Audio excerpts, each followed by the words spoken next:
Like the video, thumb up the video.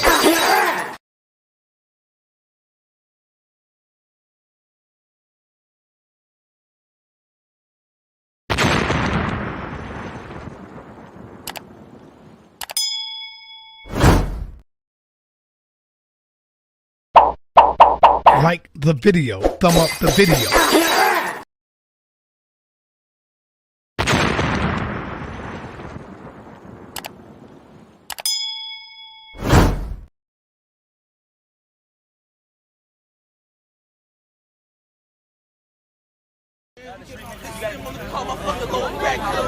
Sir, back up, please.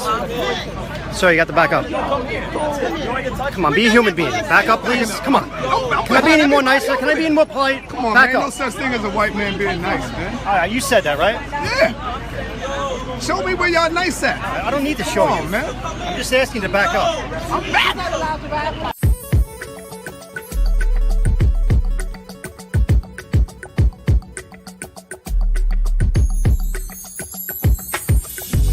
That bullshit that you've been told, and you need that info. Sonetta TV, Sonetta TV. Tune in to consciousness and watch the lies fold. Then you can let the truth flow. On Sonetta TV, Sonetta TV. When you feel that melanin about to explode, like you feel the wind blow. It's Sonetta TV, Sonetta TV. I know you got the truth, but you can get more, so you continue to grow.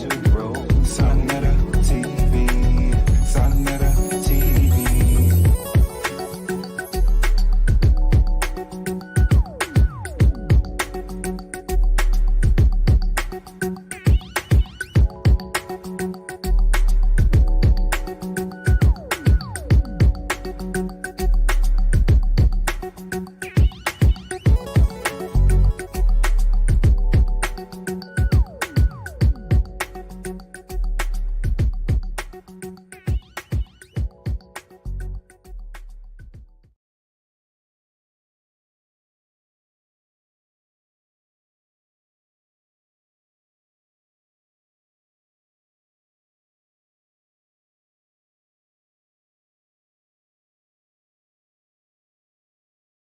I'm in Rock Squad up, Magi Archers in the building, please believe.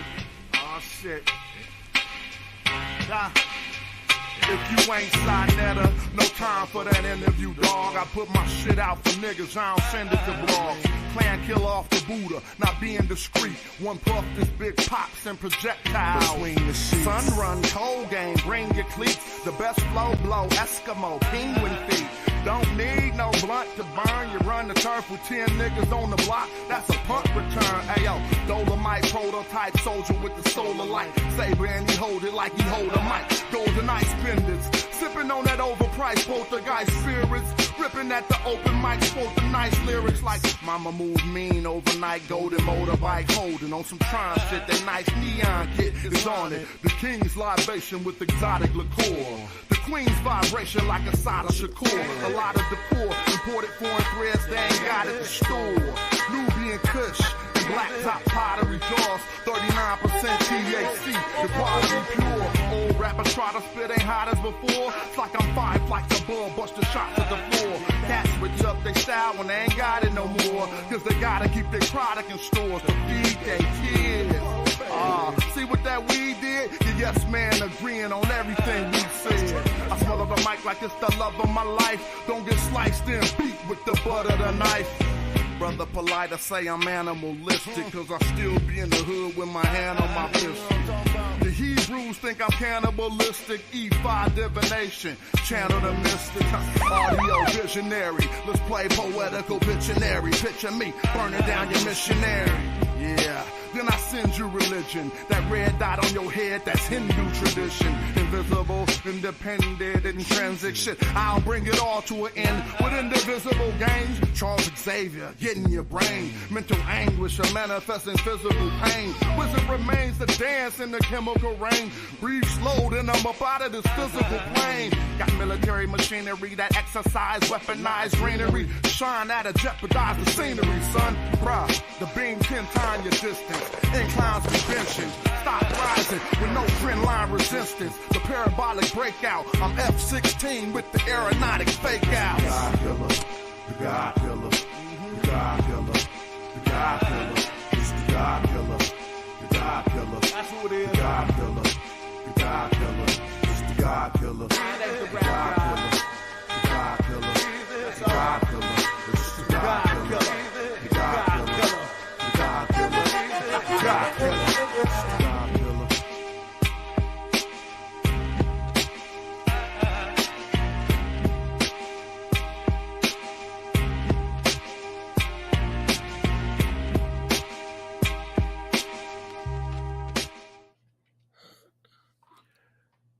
Black African power. What's good?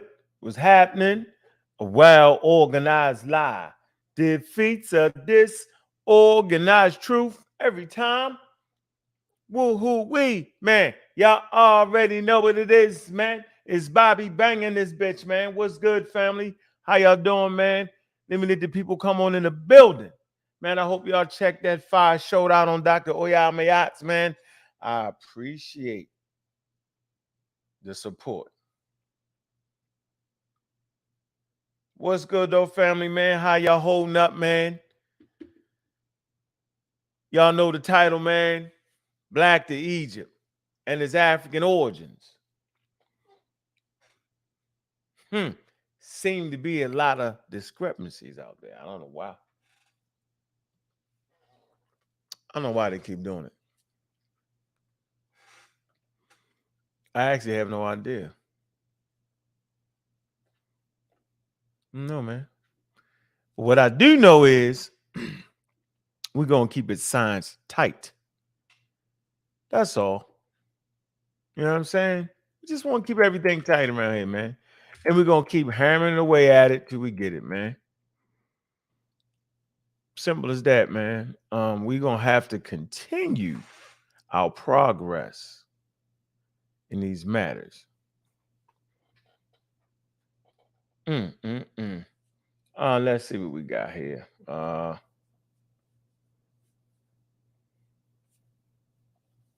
So the Center for Health and Progress, right, talks about the social construct. Race is a social construct. Okay. And Dr. Samuel Morton constructed research to demonstrate biological differences between the races. This is in the early 1800s.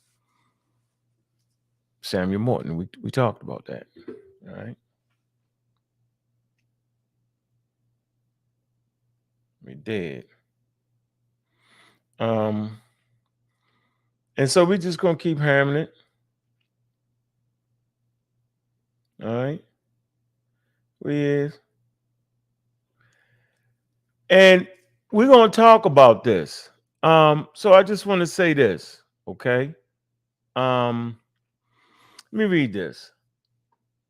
Samuel Morton conducted research to demonstrate biological differences between the races.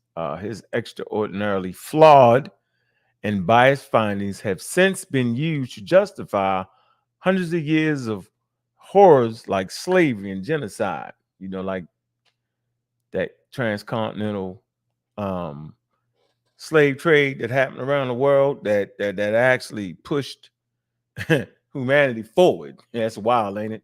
Yeah, because it was the global economy. Money talking, bullshit walk. Okay. And genocide, you know, like Adolf Hitler, like they fought. A lot of that was fighting over that idea right there. Remember, Hitler said they had the master race. Most people don't even put those two together. But yeah, it was over the construct, right? They said they had a master race. Okay. Since then, science has unequivocally demonstrated that race isn't biologically real. The genetic diversity that exists across the entire human race is very, very small, and race isn't even a good proxy for what diversity does exist. Basically saying that all humans are 99.99% the same. And those differences that you see with your eye are actually arbitrary. And a lot of these differences occur in culture. This is where we make the separation at. In our culture, the way we do things, the way we get our money, the way we present ourselves, the way we worship and pray to our gods. That's why we say race is a social construct. It's a human invented classification system. It was invented as a way to define physical differences between people, but was more often been used as a tool for oppression and violence. Okay, which brings us back to the original question. If there's no biological basis for race, how do we explain the health differences we observe? And I'm gonna stop right there. Yeah, how do we deal with that? Well, we would have to deal with the evolutionary process of that, and that would make for another good show, man. I hope y'all check me out on Dr. Oyamayat's show. We really appreciate people that supporting and coming in. And tell you what here, man. Let me do this real quick. Let me shout out one of my favorite companies real fast. Look, that's how we're going to do this. Let me shout out my favorite company. Watch this. Where is my man?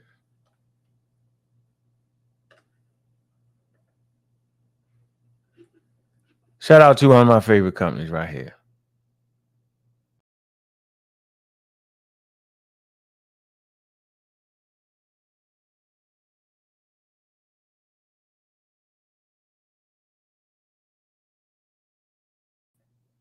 Yeah, we talked about that early on Dr. Oyamayat's show. All right. Shorty doing her thing right there, man. Shout out to Chill, man. Need to bring the sister through one more time before they go. I don't know where they going, but we did say we was gonna bring her back through and let her rock out on this channel. That's what we doing. So yeah, man, that's what it is. So let's get back to where we at. So we was talking about the race thing, and we was trying to figure out if the rest of the world, well, and I say the rest of the world, I'm talking about the scientific community, if they reach a consensus that race is socially constructed and it was a bad thing that caused slavery and genocides, then why would we promote that? We don't even need that, really. We basically need to be able to push forward with reality. And so when we had this conversation about the Egyptians, when we make the statement that they're not black and you take offense to it, that means you're not really studying. Because how could they be black if black is a socially constructed idea? And last time I checked, human beings that lived in the Nile Valley were living organisms fit for their environment, ranging in skin color based off where they was at. You can't have it both ways. Either the population in Africa was indigenous Africans, or they was white or black or Chinese. See, because soon as you introduce the word race into it and the different classifications, then everybody want to wade in with the foolery. Oh, they was black, the skin color was black. They was light, no, they was white, no, they was Arab. They was not a very good way to determine what they was. I think Diop's kicked it off properly, although he overextended himself when he introduced the race, the Negroids. What he did was he caused everybody to look at Africa, Egypt in its African context, and that's what the scholarship is today. So I'm going to introduce this first map for you, see if I can find it and get this right in there. All right. One sec.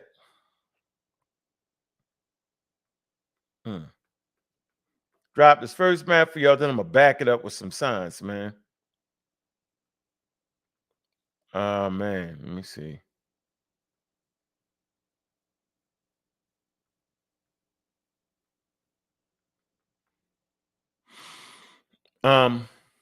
And let's see. Where's the map? Where's the map? I think here's the map.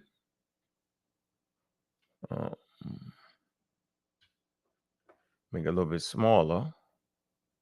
Oh man.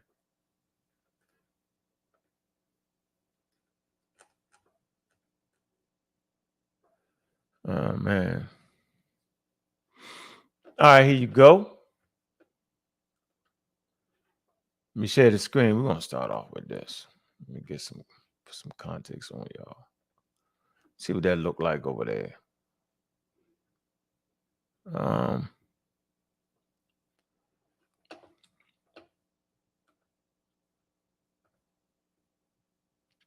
Think y'all can see that. Let me see if I make it this big. What's gonna happen? All right. There you go. So, a long cultural process, 6th to the 5th millennium BCE, the end of the Green Sahara, increased aridization,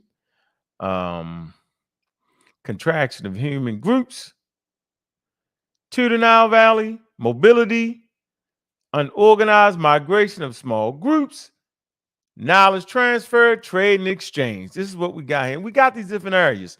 So you see these arrows right here, right?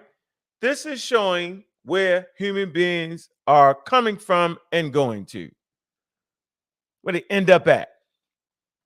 During the what? The 6th to the 5th millennium. So we clearly have a population coming from the Levant. Okay. Let me see. Tel Al Franca, Tel Al Izwid. All right. We also got a population coming from, let's see, the Fayum. Look at that Fayum, the Fayum Oasis. We see where those North Africans are coming in at. The Boro Oasis, right? That's coming out of Sahara. See that? See where they're going to? And then we got these southern populations right here. Akata, Balas. See where they're coming from? All right. Kind of like down in Ethiopia, right? Then we got this Nubian Hycalopolis. So they coming at, they're all traversing to the Nile, different areas here. All right. So we want to kind of look at some of these spots right here. All right. To see what we got. But y'all can see this. Okay. So let's not act like just one population came into that spot there. That's not actually what happened. There were different ranges of populations that came in. All right. Some unorganized groups just coming in, people leaving, coming, going, but they converge on the water supply because that's what it's based off of. They had no idea that we was going to get into what we get into now. You know what I'm saying? They had no idea that, man.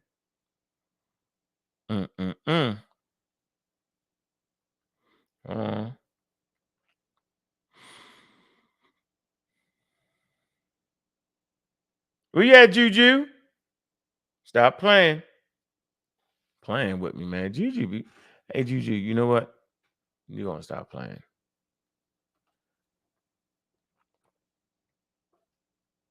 I'm gonna have to put the link right here, Juju. Right here. Oh man.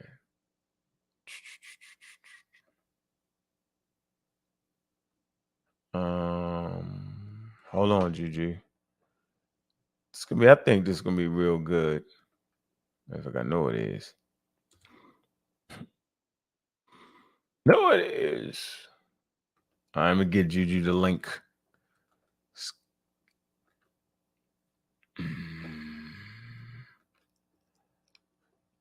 Man, how did I lose the thing? All right. Let me get back with the map again. I want y'all to see that map there, man. That map. I want y'all to focus on that. All right. Focus right there. Don't get lost.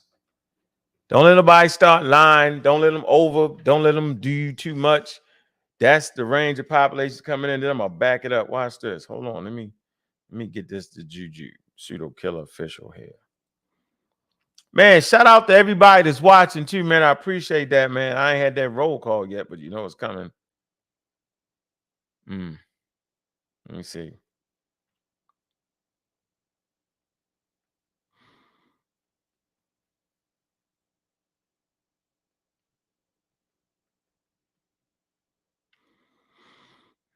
Here come Juju. Here you go. Here you go. Here you go. There you go. Go get that, Juju. Yep. All right. There you go. We in the groove now. This is a sweet spot for us. Now we're going to move on. So you see, I'm showing you something. All right. And we can read it as right here for y'all to see.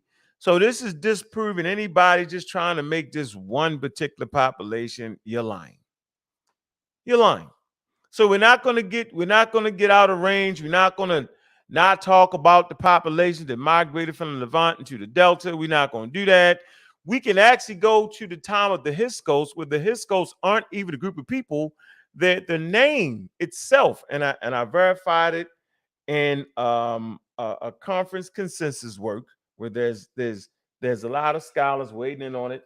They turn their papers at this conference and they talk about the Hyksos not being the people, but actually being a foreign chieftains.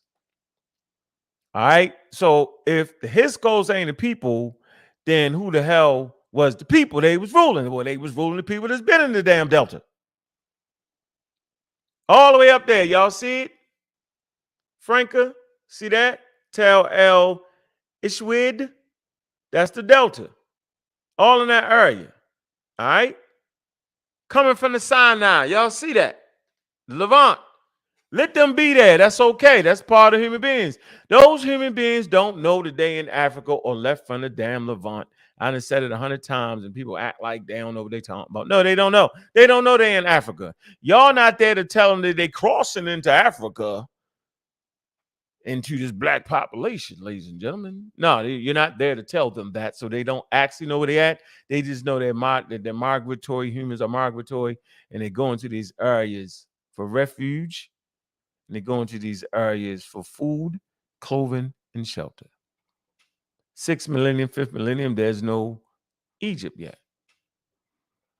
All right, we making our case. Now let's come to a scientific article here. All right. I want to show you this. Here we go. Name of this article is Climate Change. Let me read the name of the article for y'all. Hold on. First, let me get out of here first. Oh, man. Did I knock off that? I sure did. Y'all know we got a subscription right here. Climate control occupation. Here you go. In the Sahara. Motor of Africa's evolution. Radiocarbon data from 150 archaeological excavations. Watch this. In the now hyper-arid Eastern Sahara of Egypt, Sudan, Libya, and Chad reveal close links between climate variation and prehistoric occupation during the last 12,000 years. High level here. All right. High level. There you go. Mention some names here for y'all. All right. Let's click it on. Let's see. All right. And this is part of the abstract, right? Libya, climate variations and prehistoric occupation during the past 12,000 years. Synoptic, multiple indicator views for major time slices demonstrate a transition from eternal settlement after the sudden onset of humid conditions at 8,500 BCE to the exodus resulting from gradual discretion since 5,300 BCE. Southward shifting of the desert margin helped trigger the emergence of what? Pharaonic civilizations along the Nile, influenced the spread of pastoralism throughout the continent, and affects sub-Saharan African to the present day. That's the abstract. That's what I say y'all need to stay at, right? Let's go right to the chart. This is another chart right here, but I want to get right here to this chart right here, this one. All right, there you go. Y'all can see it. Make sure y'all can see that. Be paying close attention.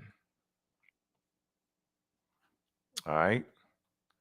And we see the 8,500 Then we see 8,500, 7,000 BCE, 7,000 to 5,000 BCE. Then Pharaonic time, 5,000, 3,000. You see these red dots indicate archaeological sites. And so you see there's a heavy concentration, 8,500 of sites in Sudan. Now, there is no lines on the map during this time. They put it there for indicators so you know where you at. You see Chad and all that, Libya and all that. And when we read the daggone thing, it talked about Chad and Libya and all that. Okay. And then while you move to 8,500, remember the map I put previously, right? Remember that. All right. So now you can kind of see where the populations kind of moved in. Now you go to 7,500, 300 BCE, right? See how they spread all around. Okay. Then by time Pharaonic time come 5,300 to 3,500, right? Then they move back in. Now you start to see populations up in the Delta. So we can pretty much figure out when those populations in the Deltas came in there. This is D. Remember we talked about those populations in the Delta, right? Well, there's some actual archaeological sites there. A lot of times y'all are now centric. Y'all don't even know about the populations that reside outside of the Nile. See them red dots? There's plenty of populations. Not the playa down there in the corner. Map B, right? See that? See those dots right there? That's not the playa, right? So that look at C, right? Y'all stuck like A. That's all y'all know is the population. That's not actually how it goes, but you know we're gonna let you have that. All right, where you at, Juju? Man, I don't know where she's at. What you doing, Juju? Playing. But I just wanted to kind of put that together for you. Mm-mm-mm. Mm-mm-mm. Make sure she got it because I don't know where she at. What she doing? You're not coming because I don't see you. You can't be coming. I don't see y'all. Okay.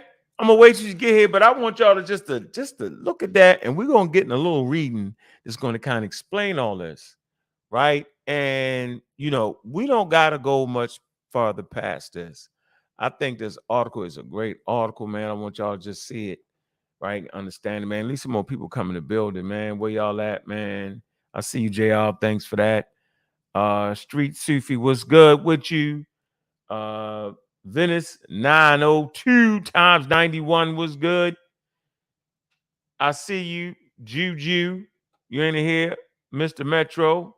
Black Allergy and Uology are both bad. Absolutely. Yeah, you think you're coming. Let me see. Everything is everything was good. Clever, I see you. Eldred Clever. Cleaver. Call it Clever. Rock City, New York. I see you. West Africa. YDNA EM2. What it do? That homie Stephen, what's up? Shadiq, what it do? Apples up. Pseudo Killers. Omar Reed. I see you. Publishing. Commando, what's this? Content publishing. Did I say that right? I don't know. See you, Lords. What's good? What's up? And y'all know we live double streaming to the community skeptics. Shout out to the community skeptics, man. The Late Show 42. Make sure you subscribe to this channel, man. He always bubbling over there, man. He did a good breakdown critique of that Sanchez debate that we had. Let me say this real fast, though. I don't know where Juju at. She's mad. Let me say this. We actually have impartial debates on the House of Consciousness. And we all have the ability to decide who we feel like won or lost. Now, in my mind, I ain't never lost. But in your mind, I lost a lot of times. I think the evidence shows itself. And I don't even need y'all to agree because the evidence I always show is backed by science. It's not my own opinion. Y'all know how it works. But I would like to say to the debaters, Stop worrying about what another person says. They have the ability to say that. As for Sarnetta, he got a right to go with his wife. He got a right. He don't even got to be impartial to that. If he felt like Nepal won, then that's his opinion. He should have the right for that. And all of us should have the right to say who won or lost. Some say Christine won. Some say Nepal won. It's a back and forth thing. It's healthy. But don't let the crowd get y'all off y'all square. Now, I said it. I'll say it again. I felt like Nepal lost. Wasn't by much, but I still felt like she lost, right? And don't let that shake you up, Nepal, because I say that. I should be able to say that. I'm not going to let nobody tell me who won and lost. Y'all just got to know that, right? If I don't think you won, then I don't think you won. But it's a little piece in there that I think Nepal is missing. I ain't never thought Negropeans was able to show that the daggone Hebrews got all their stuff from them. I always thought Jabari was wrong. Always felt like Reggie was wrong in that respect. There are things that they got from there, right? No one's taking that from there. But I like and love to study real archaeology. So it just makes more sense for me that the people that's in the Levant, right there where the hell they at, there's got civilizations that predate that, would actually influence them more than the Nile Valley. That's just for me. So I don't even agree with Jabari be talking all that stuff. So Paul, knock it off. You don't gotta worry about that. I'm looking at stuff different. Right? Like when I look at Utnapishtim, who is Utnapishtim? Right? From Sumer, I believe. Mesopotamia, for sure. It's the area, right? Utnapishtim. What? Utnapishtim, the gods talk to him and say, man was evil. We're gonna destroy the earth. By what? By a flood. Sounds familiar, doesn't it? Well, it sure as hell in that area, ain't it? Persian Gulf. You know, we can show evidence of the Persian Gulf being flooded around 11,000 BCE. Well, that's interesting. But what occurred during 11,000 BCE, ladies and gentlemen? Oh, the melting of the ice caps. Ending of an ice age, where in North America you get what's the name of the lake? Lake Michigan. What's going on, Juju? What's up, Bobby? Excellent presentation earlier today on Dr. Maya. You need to drop a bomb for yourself. Boom, fire. That's how that thing go. Yeah, but what it do? What it do? So I'm in the Persian Gulf right now, and I'm around 11,000 BCE, and I'm speaking to Nepal so she can get my thinking on the subject matter. And we talked about Utnapishtim, and I'm getting to a point here that the archaeological data clearly shows that around 11,000 BCE, this area was flooded out, and they actually found underneath of the sediments, right? Like culture was there. So they know it was a flood there, and they know what happened when ice caps melt. And I talked about Lake Michigan, the Great Lakes. The Great Lakes actually come from the melting ice in North America. This is how the Great Lakes are formed. Niagara Falls. You can actually date back Niagara Falls to around 11,000 BCE, right? They can tell how the sediment has been knocked down over time, right? Because it pushes back. As that waterfall go over, it erodes. So all they got to do is go in reverse, and they can tell when it started from, and they can measure that, and that's around 11,000 BCE, which happens to be the same time the Persian Gulf flooded out, which happens to be the time at the ending of the last glacial maximus. So why did I say all that? Because there's stories of people getting displaced. And these stories are so profound that they're passed on to the next generation. So much so that the flood didn't have to occur at around, say, 1500 or 3000 BCE, but the genetic memory of the story is still in the people's minds, and they create a story called with Utnapishtim, and the gods say we're coming to destroy humanity. Now, these people have no idea of glacial maximus and ice ages and ice caps. They don't know. All they know is water came in and flooded them out and displaced them and killed them. So they make up mythology based off and not even understanding basic geography. That story you would later on find in the biblical text with Noah. Like God comes to Noah and said he's going to destroy the whole world. Build a boat. Utnapishtim has to build a boat. See the difference? The oldest flood story is with Utnapishtim, but they're in the same area. So why wouldn't they get that same thing? Of course they would. So that's why I never agreed to the daggone Egyptians giving the Hebrews. No. So Nepal, knock it off. Relax yourself here. Jabari couldn't convince me. So if Jabari couldn't convince me and Reggie couldn't convince me, then you can't convince me. So don't worry about what my opinion is on the debate. But if you want to step in that ring, I'm stepping up. Now, how about that? I 8 to 80, blind, crippled, crazy, male or female, can get it. So yeah, okay, that's what it is. You can't go too but so hard. What's up, Juju? I can't hear you. I know you can't. I'm off mute now. I'm just chilling. Say something. Give me 2 seconds. Say something. What's on your mind? You had a prolific battle. You dove out there with the swords. What you mean? You was out there sword fighting. What you talking about? You was on the show. I was thinking I would have to get him for being disrespectful. What's the Indian guy name? I'm not sure. Who you talking about, Bobby? I don't know the nigga name. Chief Arrowhead or Chief Underneath the River. Oh, you mean Bottom Kitten? Is that his name? What's his name? Top Cats? Yeah, Top Cats. Like lady. He wasn't disrespectful though. No, we call him Bottom Kitten though. He is no. Yo kept reading that source. I was like, man, that don't even mean that. He kept saying we got our history from white books. Something crazy, right? Yeah, because what's wrong with that? What's wrong with a person having real information just so happen he was white? What's wrong with that? I never seen nothing wrong with that. The thing is, was he right? Is the real point. Go ahead.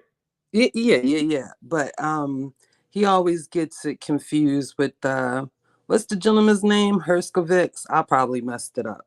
The Jewish guy, and he wants to loop everything to him, but then he also loops everything to the CIA, which he tries to loop when they weren't even created yet. He's just really confusing.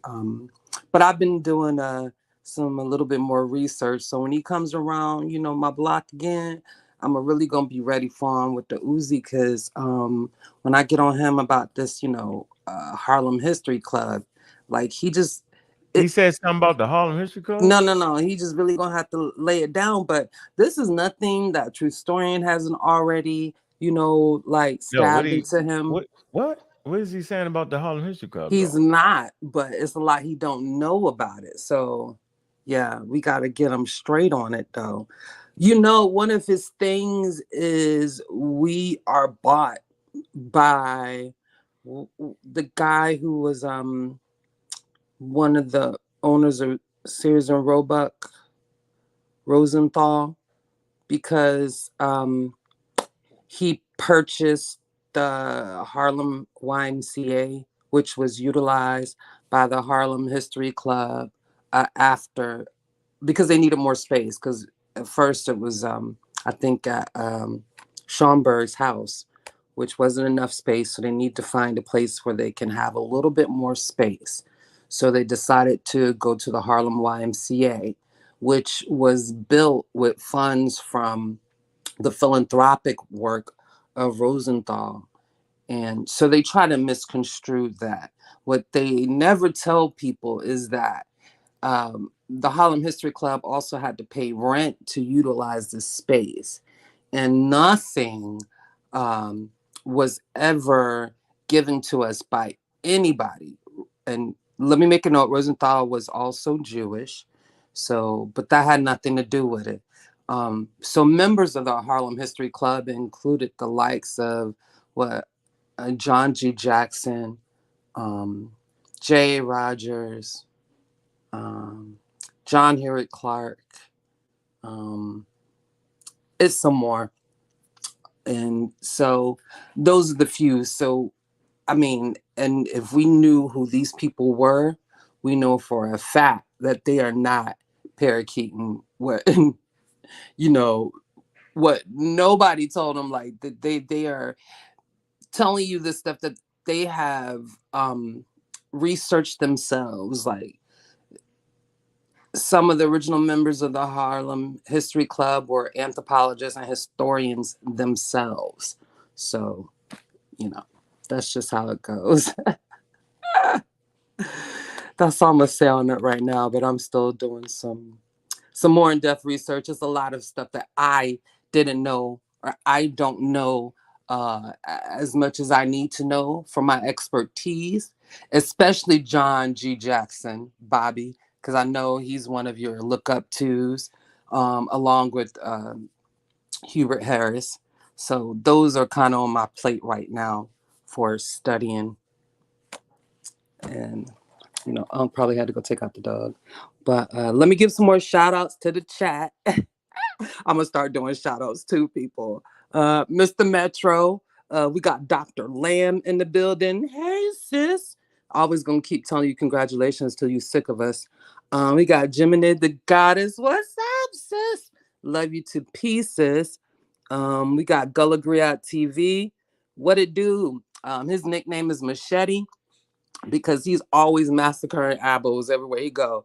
And if y'all really want to know some pertinent information concerning Gullah and Geechee culture, go subscribe to his channel. That's the best bet. He's one of my teachers, I will say. And who else we got up in here? Let me see. We got any more people up in here that I can shout out? Oh, I just lost my little screen here. But yeah, Bottom Kitten wanted a little bit of work. He wanted to romp with the homegirl, so I gave him some work, just a little bit. What's up, Nisha? Yes. So we got the queens of Unscrambled Minds in the building, and I just wanted to give them a shout out because I really do appreciate you all's show the other night, having Miss Jane Elliott herself on to discuss some things, and that was pretty awesome. So thank you. We got Regular Joe. Fuck it, I'm gonna say it. What's up, Regular Joe? That's definitely the homie. Yeah, Mr. Metro, if you want to see Mrs. Jane Elliott, please go to Unscrambled Minds, their latest show. She was not on the air, but she was definitely live and having a conversation via Dulcinea, which was pretty awesome. What's up, Gullah Breeze, Pseudo Killer Official, in the building also. Miss Tiffany, Pseudo Killer Official. Please support Bobby Banger. Everything he does to bring scientific literacy to the community. The show he did on Dr. Mayat's show earlier, the presentation, that was had on Dr. Mayat's show earlier, was pretty awesome. So if you missed that earlier, I suggest you all go over there. But first, what I want you to do is subscribe to Dr. Mayat's channel. It makes me sick to my stomach to see some of her stature can't even get 100 people on a regular basis when she does show, and all she do is kick some great knowledge and info, especially when Bobby Banger is around. So please do go to Dr. Mayat's channel, subscribe to her channel, and when you watch the video, I want you to like that video, and I need you to share it, please. Let me give some more shout out to Mansa. What's up, Mansa? Johnny Blocker is in the house. Did tell me 2 minutes, but it's been like 5, but I'm gonna keep going.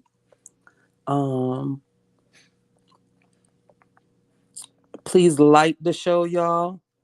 And I need y'all to share the show And if you are not subscribed to Community of Skeptics, please subscribe to this channel. We're trying to grow this channel as well as Pseudo Killers, but share it with some people that you think might want to hear some factual stuff and none of that filler. And that's all I have to say. Bobby probably had to take his little pit bull out. His pit bull is so cute. What do you call it? It's a big schnauzer or something, but he cute. But I call him a little pit bull because how he be barking. Like he really gonna do some damage. Oh, Denisha, thank you so much. I'm waiting for Bobby Banger to get back. He had to take a commercial break, but I'm almost out of steam. Yeah, I'm just reading the chat with y'all. We do not want no crystals and no kundalini. As Bobby Banger would call them crystals, them rocks. You mean them rocks? What them rocks gonna do? Rocks ain't gonna do nothing. Can't charge them with the sun. They ain't finna change nothing. Them straight rocks. Every time I used to hear Bobby Banger say that, I used to die laughing, yo. I had to catch myself. Them rocks. My goodness. Y'all practice with me. Them rocks. How he do that? I don't know how he do that. To balance them chakras, man. So all you need to balance them chakras is plenty of water and eat good food and get some exercise. That's what you need. You don't need no rocks. Peace to Cedric Ortega, Pseudo Killer Official.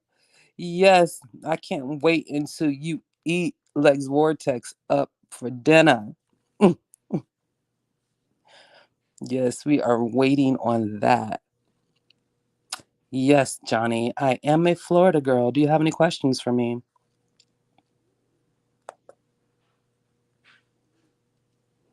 Oh, Detro 0861 in the building. Peace. That's what's up. Man, I want to play y'all some music, but I feel like if I start playing, I'm going to mess up the whole feed. I'm still learning this StreamYard, technology. Well, anyway, Juju, the way you like to talk, you shouldn't have ran out of nothing. You should have kept flowing. You know, we was talking about the race thing. I was checking to see if you could just do that like that. Ran out. Ain't no way in the world you're going to run out of nothing to say. Now you say how hard it is, don't you? Oh, thank you. I put the link in the chat for you, right? Not in the chat, but in the private thing. See if you can open that up real quick. Got it? How I do that? Cedric. Where you at, Cedric? Where's Cedric at? Ortega at. Well, ladies and gentlemen, I failed the pop quiz. Back to the drawing board. Yeah, yo, you supposed to flow right on through. You got to start stumbling, running out. You can talk me to death, though, but you can't talk them to death. I tell you what. There ain't easy doing what we doing. Oh, we do got some people in here. We got the unscrambled there in that chat there. I already did the shout outs. You can't do that again. I know you ran out. I see you, Cedric. Do I want to bang on unscrambled? No, I don't want to bang on them. No. Nisha, because they did an excellent show yesterday. So no, we can't. He was arguing. That shit was funny as hell. Like, no. That's what you're talking about? No, they had Jane Elliott on. That was pretty awesome. I ain't doing it. The old lady? Yeah, the old lady. Talking on the phone, couldn't get the technology right. What? What, ladies, when I saw this show, the technology was right and it was clear to me. So I don't know. Oh, she was on there? You couldn't see it? Was she? I couldn't. When I seen it, I could just hear her talking. Right, but it was a live conversation. So no, she was supposed to be on there. We wanted to see her. Okay. I can't. Hey, don't let me get that old up here where I can't get into the technology. You'll get me out the game. Listen, Bobby. How you Time go? me out You the just game. learn how to use your technology. You can't Shit, even. you crazy. I've been doing this forever, yo. Hey, I seen y'all bang. Y'all was on that show banging though. They was banging it out. I Oh said they boy. banging it out. I was like, let me say this though. They was banging out like the dudes be Stop. banging out, yo. Stop. So if y'all start See? talking about the women because they was it's not the truth. See, human beings bang out. Facts. Yeah, See, so don't talk. It's the women. No, they got a right to bang. But I Don't was be watching messy, them bang. I Bobby. was like, I think I'm getting a little bit too old just to straight out bang like that. Because you couldn't hear. I was like, oh, it was good. It was juicy though. I couldn't really hear. I was like, damn. I be doing that, be talking at the same time when somebody ain't gonna stop or I stop. I said, that's a little crazy. So they made me see that I can't do it like that no more. Yeah, I was like, I can't really hear it. And I know I be like that all the time with wild dudes. Nobody can really hear it. Even when you get a good one off, nobody can really hear it. I learned something from him. I did. Y'all was like, man, that's wild.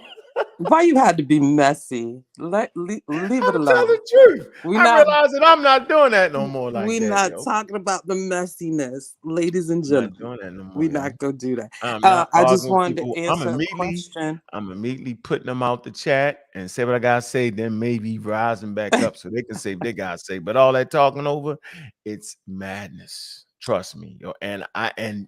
And we invented that shit. Trust me. Yeah, I'm definitely the author of that confusion. I'm going to admit that. But anyway, you know I'm a fan of Unscrambled Minds. Did I say it right? You did good. I'm a fan of that show, man. I'm always Mm-hmm. sneaking in the bush. I'm like this in the bushes. Yeah, he always watching in the bushes. I'm watching y'all. I be watching that, yo. I support the sisters right there, yo. They be banging. Shorty go hard too.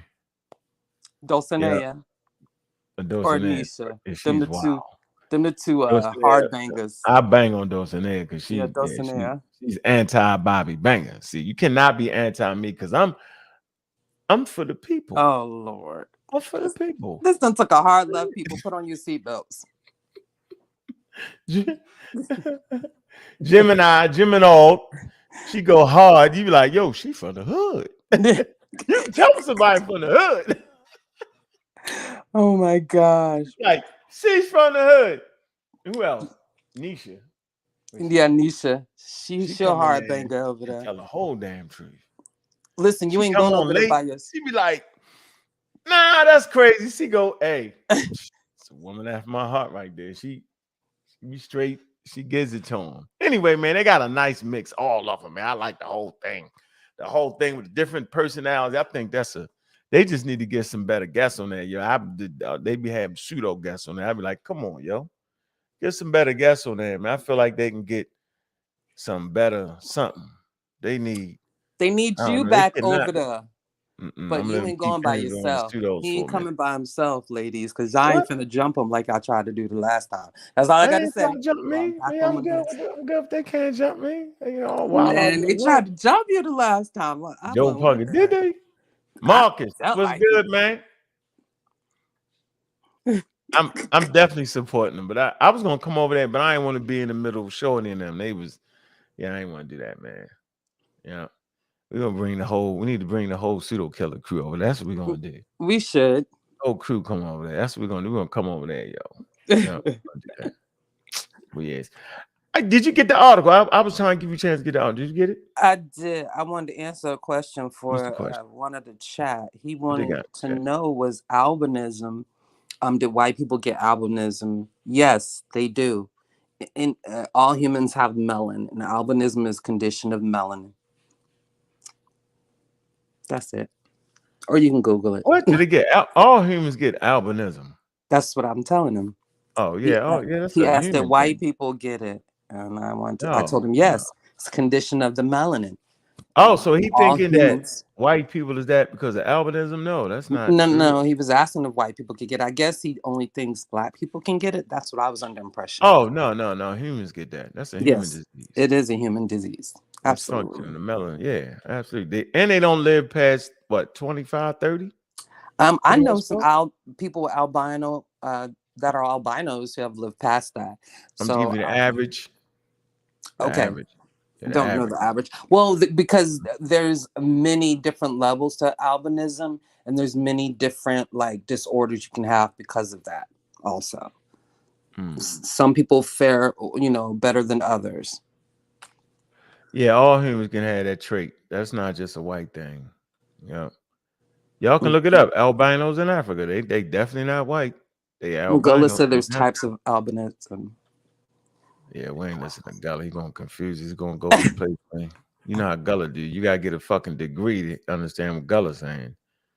Not Oh doing it, Gullah. God! You keep the Here's the basic truth. thing there, Gullah. You know what Gullah gonna do? He gonna hit you with the. So you ready? Let's get into the show. Well, we was halfway there. We showed the map. All right. We showed the map. Different people converging to the Nile. Now, and then we showed some science on it, some actual archaeological spots, those red dots. Let me show y'all again. Let me go back. All right, we're going to double up. Let's go back here. Show you where we at. Don't let them lie to y'all. I'm going to always keep y'all in the right space. All right? Okay, let's do this. All righty, let's come to this right here, this map right here. Y'all see it. All right, there you go. All right, showing different cultures coming into the Nile. All right, all the way down the Nile from the top, all the way down here. Obviously, this green is coming in front of the Levant. Don't act like them people don't live there.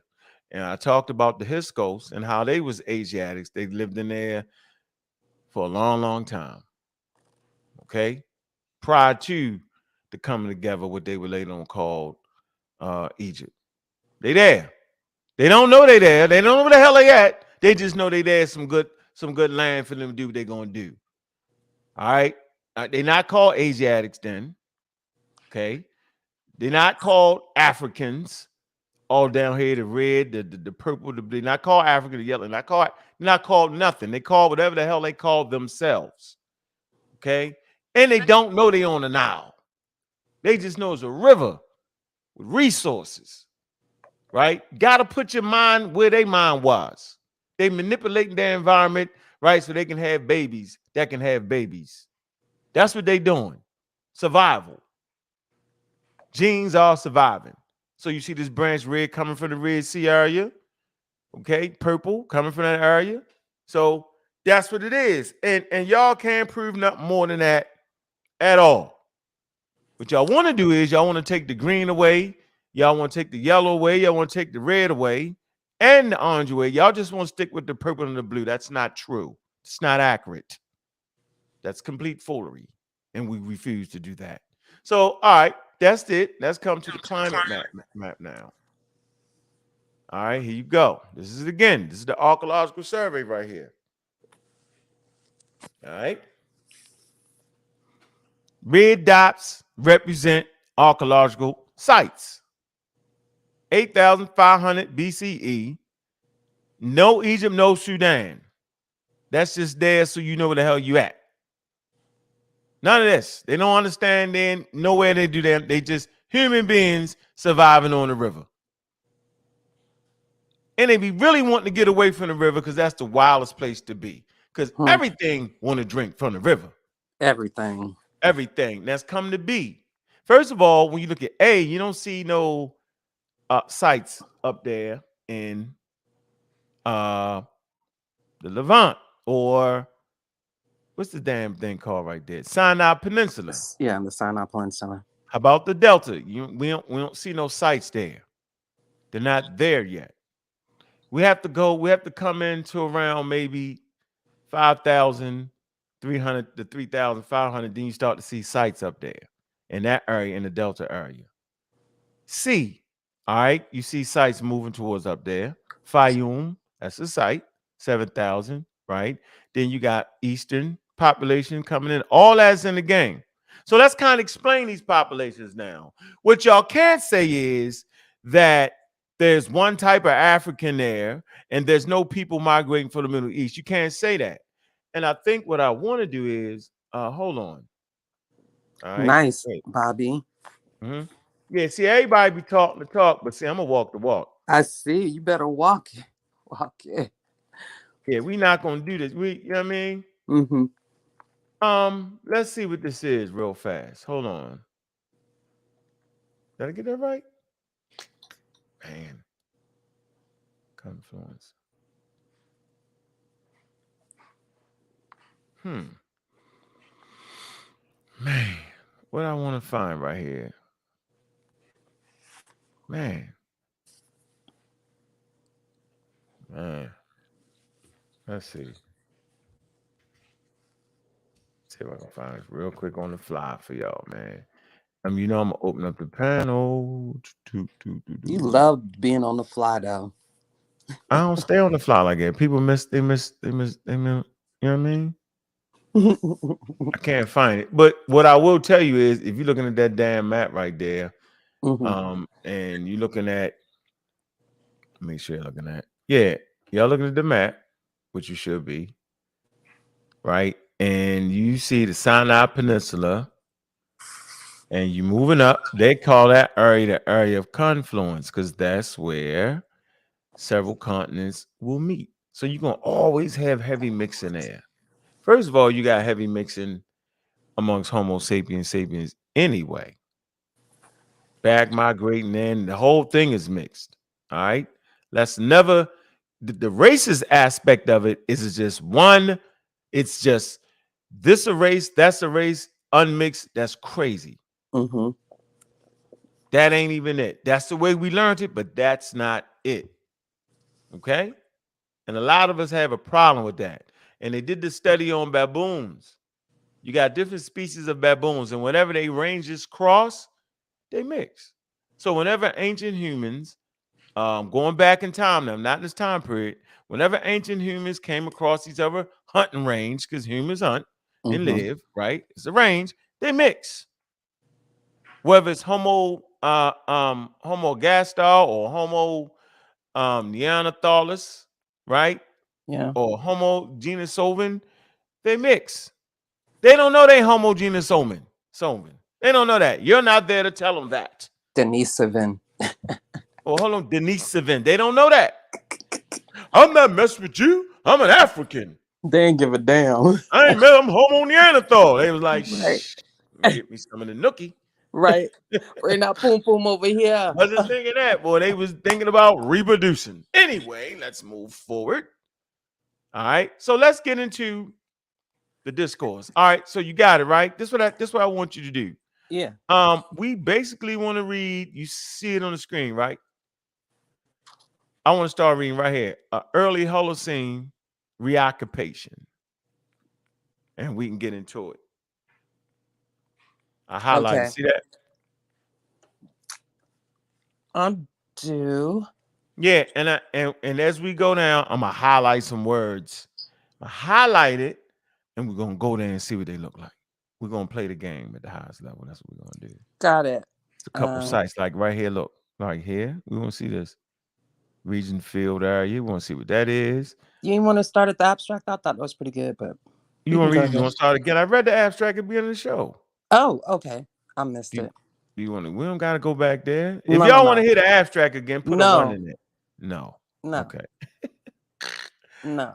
I missed it. All right. So we dealing with 8,500 to 7,000. Okay. All right. That's what we're dealing with. All right. So go ahead. Let's get it. So the link you sent me only gave me the abstract. It didn't give me anything else. So I'm reading off your screen just to let you know. Oh, well, hold on. You know, I can just hold on. You know how we doing. I ain't want to hold up the heat though. You know what I'm saying? Yeah, hold on. We got good traction here. What? I'm just saying. You got good momentum. You feel me? I'm gonna keep some good momentum though. The window stay open for me. Stay ready. I stay ready. I keep the momentum going. Y'all don't know that? Shit. It's easy work. I ain't gotta do none of the work. Just get the right expert. That part. Oh man, let me see. I wanted to send you. Can I? I don't think so. I gotta get a subscription. I will sooner than Nah, later. you're not. Nah, I got just seen the thing. You're a pseudo killer. Here, let's do this. I'm tripping. You can do that later. Let's read. What? You can't see it. I don't want you to mess it up. I can see it. You I'm can't just see saying it. you can't be moving the script though, because I'm Oh, really? going off the screen and I'm magnifying it. So you can't move the script all. You just can slide it up a little bit, okay? What? What you talking about? Why are we gonna do it hard? Let's do it the easy way. I'm gonna show you what the easy way is. Lord. Hey, we're gonna have that interview coming up. We had that paid interview we did. Dr. Moya McTeer, astrophysicist and Yeah, we need to play that. folklorist. Yeah, we're gonna play some pieces. Amazing. We'll play some pieces. Oh, happy birthday to Brother Garfield. Yeah, happy birthday to Garfield, man. That's yesterday, man. Yep. Happy birthday. Got to send light and love to him and his family. I hope everything is okay. Yeah, I hope his son feeling better too. Exactly. That's what I mean. Man. I didn't want to put it out there like that, but you know. No, you put it out there. You put it on Facebook. Once you put it on Facebook, that's out there like that. Oh, I'm not on Facebook. My apologies. But why yes. not? Why not? I hope the nephew is fine, but yeah. All right, let's go. Go ahead. Now I don't got the code. I had to give you the code. I know that's all right. That's all right. All right, go ahead. Good. I see Yeah, it. I'm good. I see it. So we had the early Holocene. Y'all know what the early Holocene is 11,000 BCE. The Holocene. Go ahead. The early Holocene reoccupation, 85,000 to 7,000 BCE, with the rapid arrival of monsoon rains at 85,000 BCE, savanna-like environments turned the Eastern Sahara into a habitable region, and prehistoric humans soon settled there.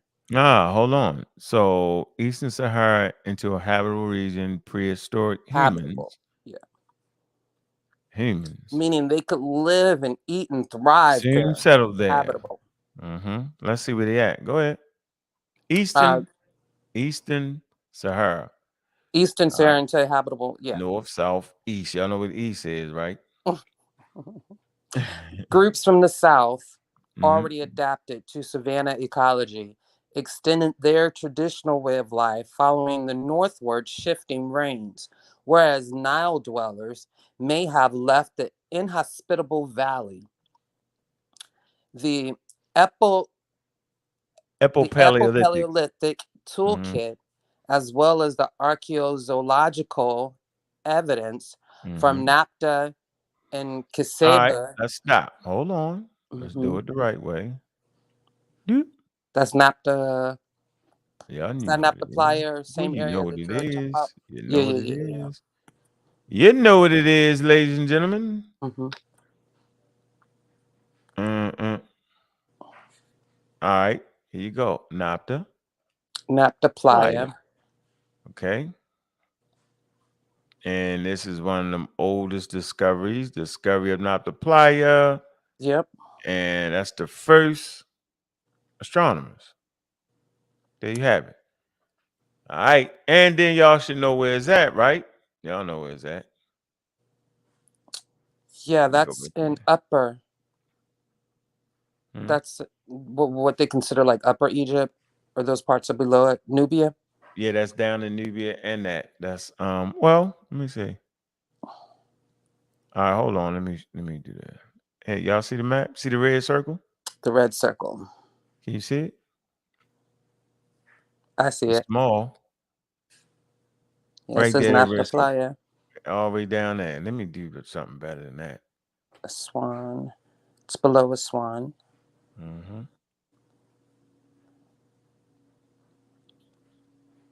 We found something better for y'all.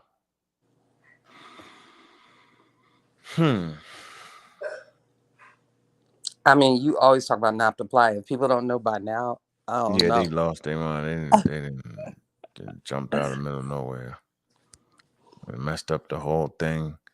Then people overemphasize it and mess it up. All right, let's do this. Okay. All right. See that right there? Napta Playa. Y'all should be seeing this. Got this highlight to the right. See them dots right there? That's not the playa. All right. And just to look at some of the pottery, the wares. All right, the wavy line pottery. Remember that now. 7,050 to 6,100 Egyptian Neolithic. It's in the museum, the British Museum. That's wavy line pottery right there. All right. Remember that. Remember I said that. And organization. See?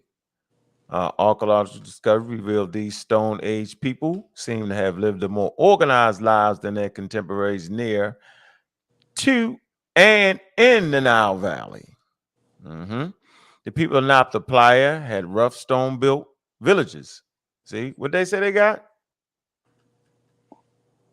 People not to playa had rough stone built villages arranged in planned designs with deep wells that held water year round.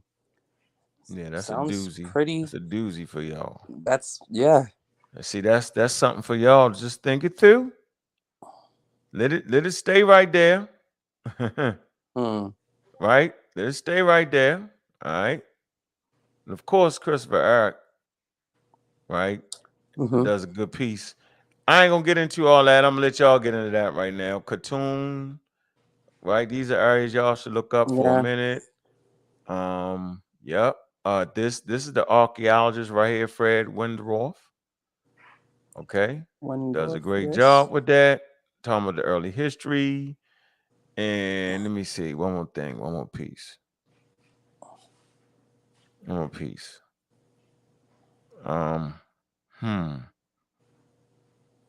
Okay, cattle cult, 6 millennium evidence of prehistoric religion and cult appears from 5,500 BC. The late Neolithic period began.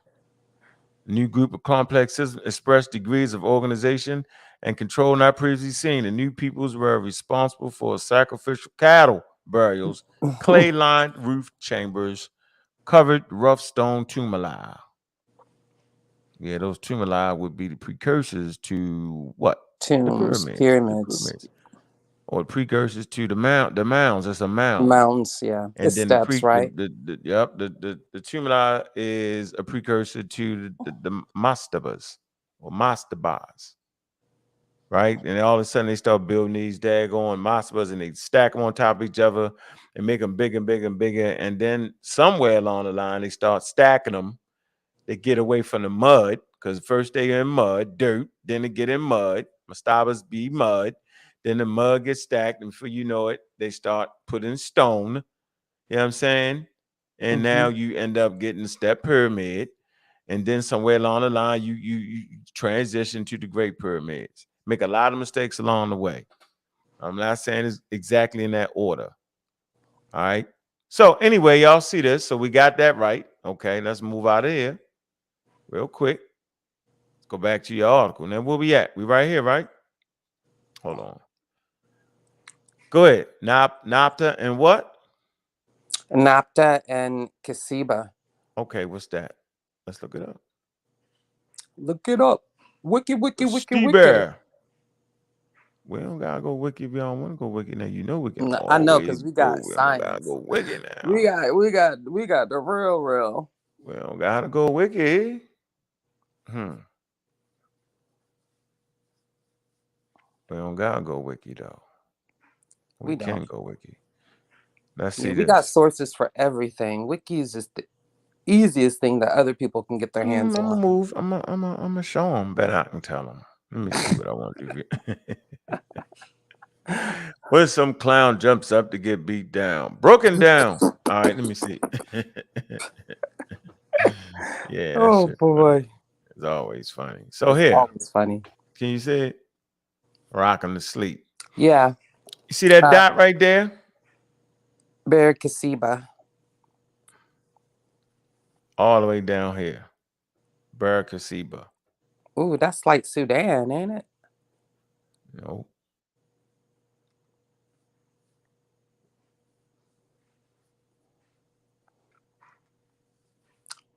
Oh, shucks, we lost him.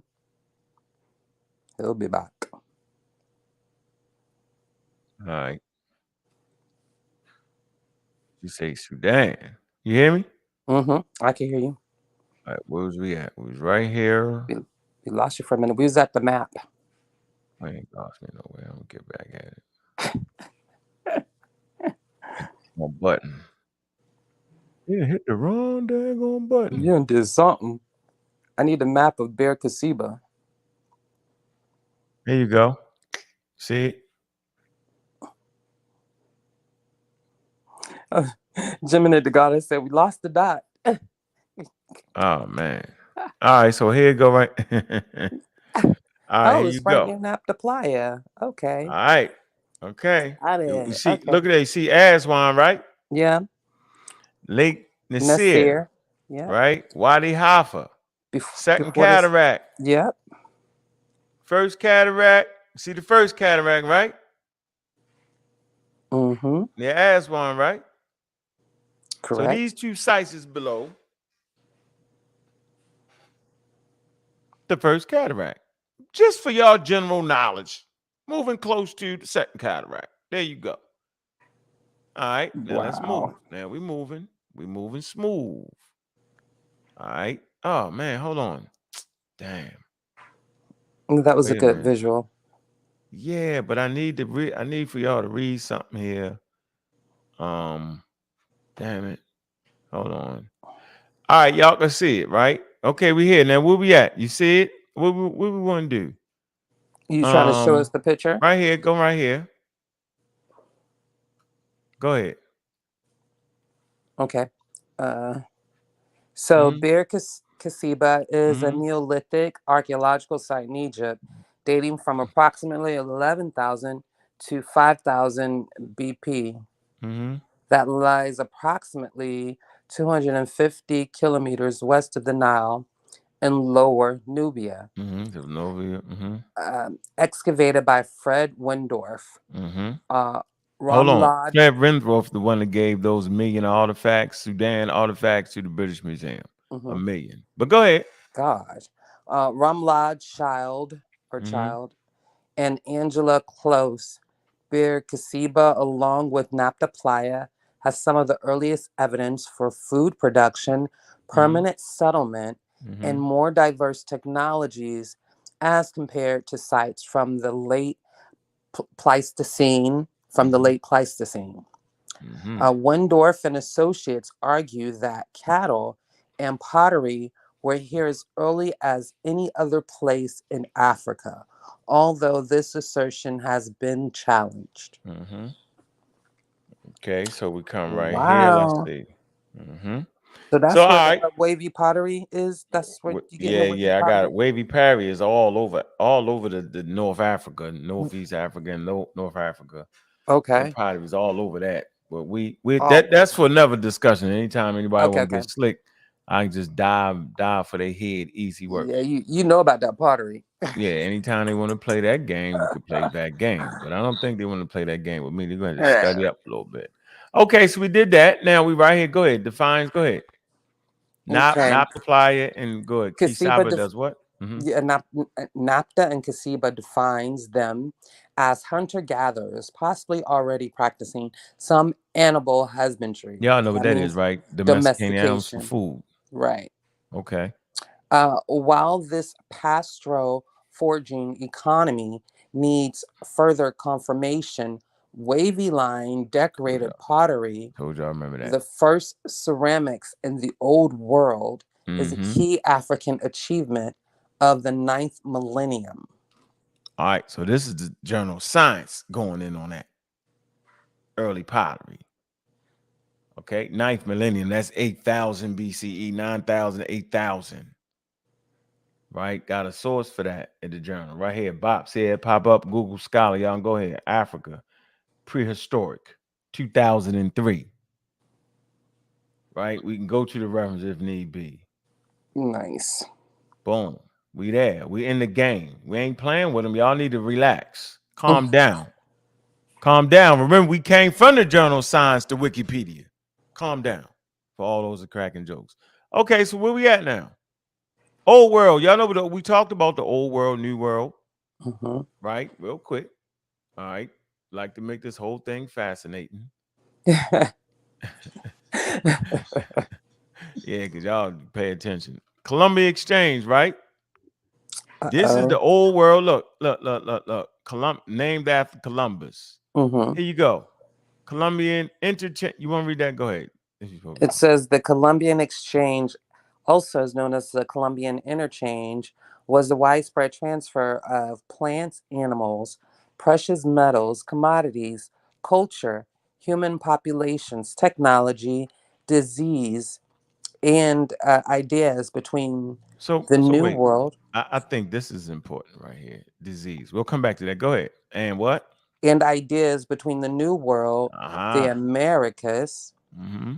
in the Western Hemisphere, and the Old World, what did I say, Afro-Eurasian, Eurasia. in the Eastern Hemisphere, Mm-hmm. in the late That old 15, world includes everything after that. The new world includes that. Afro-Eurasian. So old world, new world, right? And Mhm. this for all my Native Americans acting like they Native Americans. Right here, look, we come right here. Look, Columbus, look, what'd that say? The Commutable. My fault. communicable. Uh-huh. So some of the exchanges were purposeful, some were accidental or unintended. Mm-hmm. Communicable diseases of the Representative. old world origin resulted Mm-hmm. in an 80 to 95% reduction in the number of indigenous peoples of the Americas from the 15th century onwards, most severely in the Caribbean. All right. So look, knock it off. 95%. That's 80 to annihilation. 95% got beat up based off disease. So they didn't come over here great conquering, right? When they came, them Incas, they had big cities, bro. And what was Right. happening was they was actually taking the sick people back to base camp and getting everybody else sick. They're prisoners of war, European prisoners of war that they took. They took European prisoners of war and they took them back and they got sick. Why? Because their immune system Right. couldn't handle the disease, and then vice versa. Old world diseases. Old world Exact. diseases. Mm-hmm. Okay? This is why we study evolution, so we understand that. So we ain't standing in the middle of a daggone pandemic and consider ourselves standing up for black people, but yet denying the thing that saves black people. I'm going to say it slow for y'all. We study evolution so that we understand the things that we're going through. Being scientifically literate would have bode well for these black organizations, these black organizations, these organizations that claim they're standing up for black people. They all said don't get vaccinated. And they gave you wild reasons why. From Dr. Sabi to vegetables and vitamins. They gave you all the reasons why, but didn't understand old world diseases and new world diseases. They didn't tell you that 80 to 95% of the native population got wiped out. Now, why did they get wiped out? Because they wasn't this is pre-industrial age. They had all the plants and farms and grapes. See them grapes and stuff over there, ladies? Maize, corn, tomatoes, vanilla, tobacco. None of that helped. They got wiped out. Anyway, I just wanted to give y'all something from the new world and the old world real quick, so y'all know. Just a little touch up. What's to come for the fakians when they want to jump out and really call me out. I'm going to really finish them off because they're never getting past the evolution piece. I mean, never like that. I'm not even, you can't get past that piece. I don't want to talk about what's it called? The rolls. What's it called? Juju, you be around there listening to them nuts. It's the something rolls, they be dolls rolls. Yeah, I don't want to hear it. Yeah, come on, dog. I'm down. They said that too much. I don't never want to hear that. I don't want to hear nothing about no rolls. Yeah, we ain't no gonna do butter that. rolls, No, no Hawaiian rolls, no, no we're not dolls doing that. rolls. No, he don't want none of it, okay? No, we ain't doing that. No Golden Corral rolls, no Quincy rolls. Remember Quincy back in the day? rolls. No rolls. All right. Where the hell we at? We was right here on this word. This word took us off into a hell of a. We finished. All right. Now, where we at? Key achievement. Yeah. Africa. Yep. Now we right here. Let's go. The Paleolithic campsites in the Jennifield area. Let's see what this is, man. That's one of them stops. One of them stops. Okay, here we go. Is this one we'll click on? Did it to Regenfield. Here we go.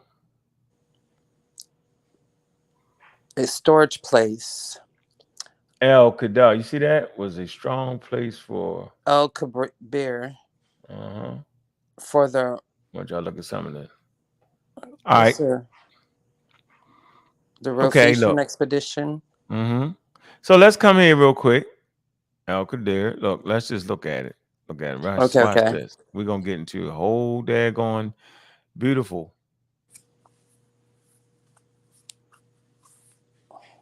That's all Africa. Okay. Stones. Okay. All right. All right, let's come to this. Let's get real slick. And go. Okay. All right. You see that pottery right there? It's gonna mean something in a minute. Don't mean nothing to y'all right now. Y'all say some pottery in the ground. That's probably coming from the old kingdom, ladies and gentlemen.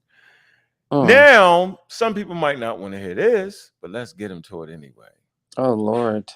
We want to go to Abu Balas. Abu Balas, Gilf El Kabir.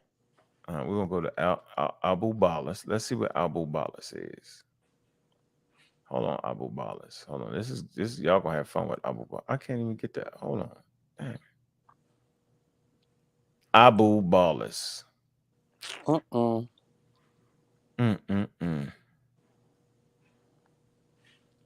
Abu Balas. First of all, I need to get you to where Richfield Griff El Qadir is, right? Okay, all right, let me share this map for y'all. Make a map. All right, I got the map. Let me make it bigger for y'all. Hold on. All right, here go the map. All right. See that star right there? Where it say Dejar? Dejar? Hold on. All right. Right there's a star. You see Egypt, Sudan. See that? You see it? Put your cursor where it's supposed to be. I can't see it. Right there. Look. You see the word Egypt and Sudan? At the bottom, you don't see Egypt and Sudan? Hold on. No. Okay, yes, I see it now. Yeah. You see that star? It's the only star. It's two stars. You see that star? Ringenfield? Yep, that's it. That's the spot right there. Okay, Ringenfield. Yes, I see that See now. how far that's away from the Nile? Yeah, that's quite a ways. All right. Oh, Lord. Human settlement. So we be reading about that in the journal. Am I correct? That was from the Mediterranean though, right? Nah, that's stupid.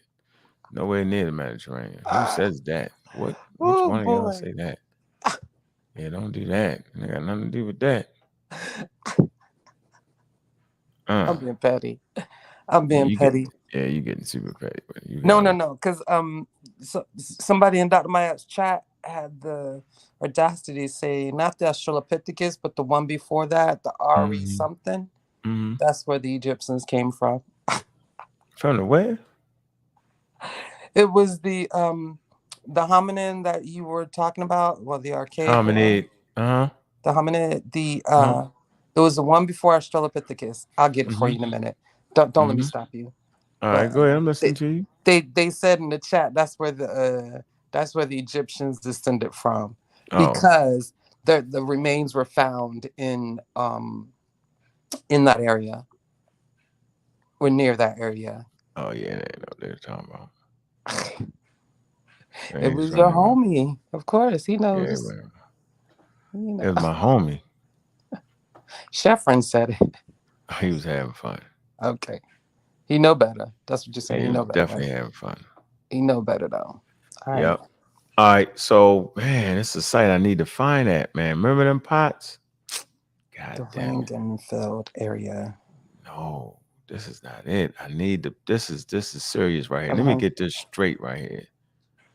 I gotta get this straight. I gotta get Telling y'all. Abu Balas. Hold on. Abu Balas. This is serious. Abu Balas. All right. Abu. Let me get that. I want to spell this right. Abu Balas. Abu Balas. All right. I want to get y'all here. I'm getting y'all here for a reason. Really, really getting y'all here for a reason. I got it. ABUBALLAS. I spelled it right. I figured it out. I definitely figured it out. Oh shit. All right. We're gonna do this. Can you see it? I see Abu Balas You, Formation. you see the red dots right there to the right. I don't know if y'all can see it or not. On the map. You can see it. On the map.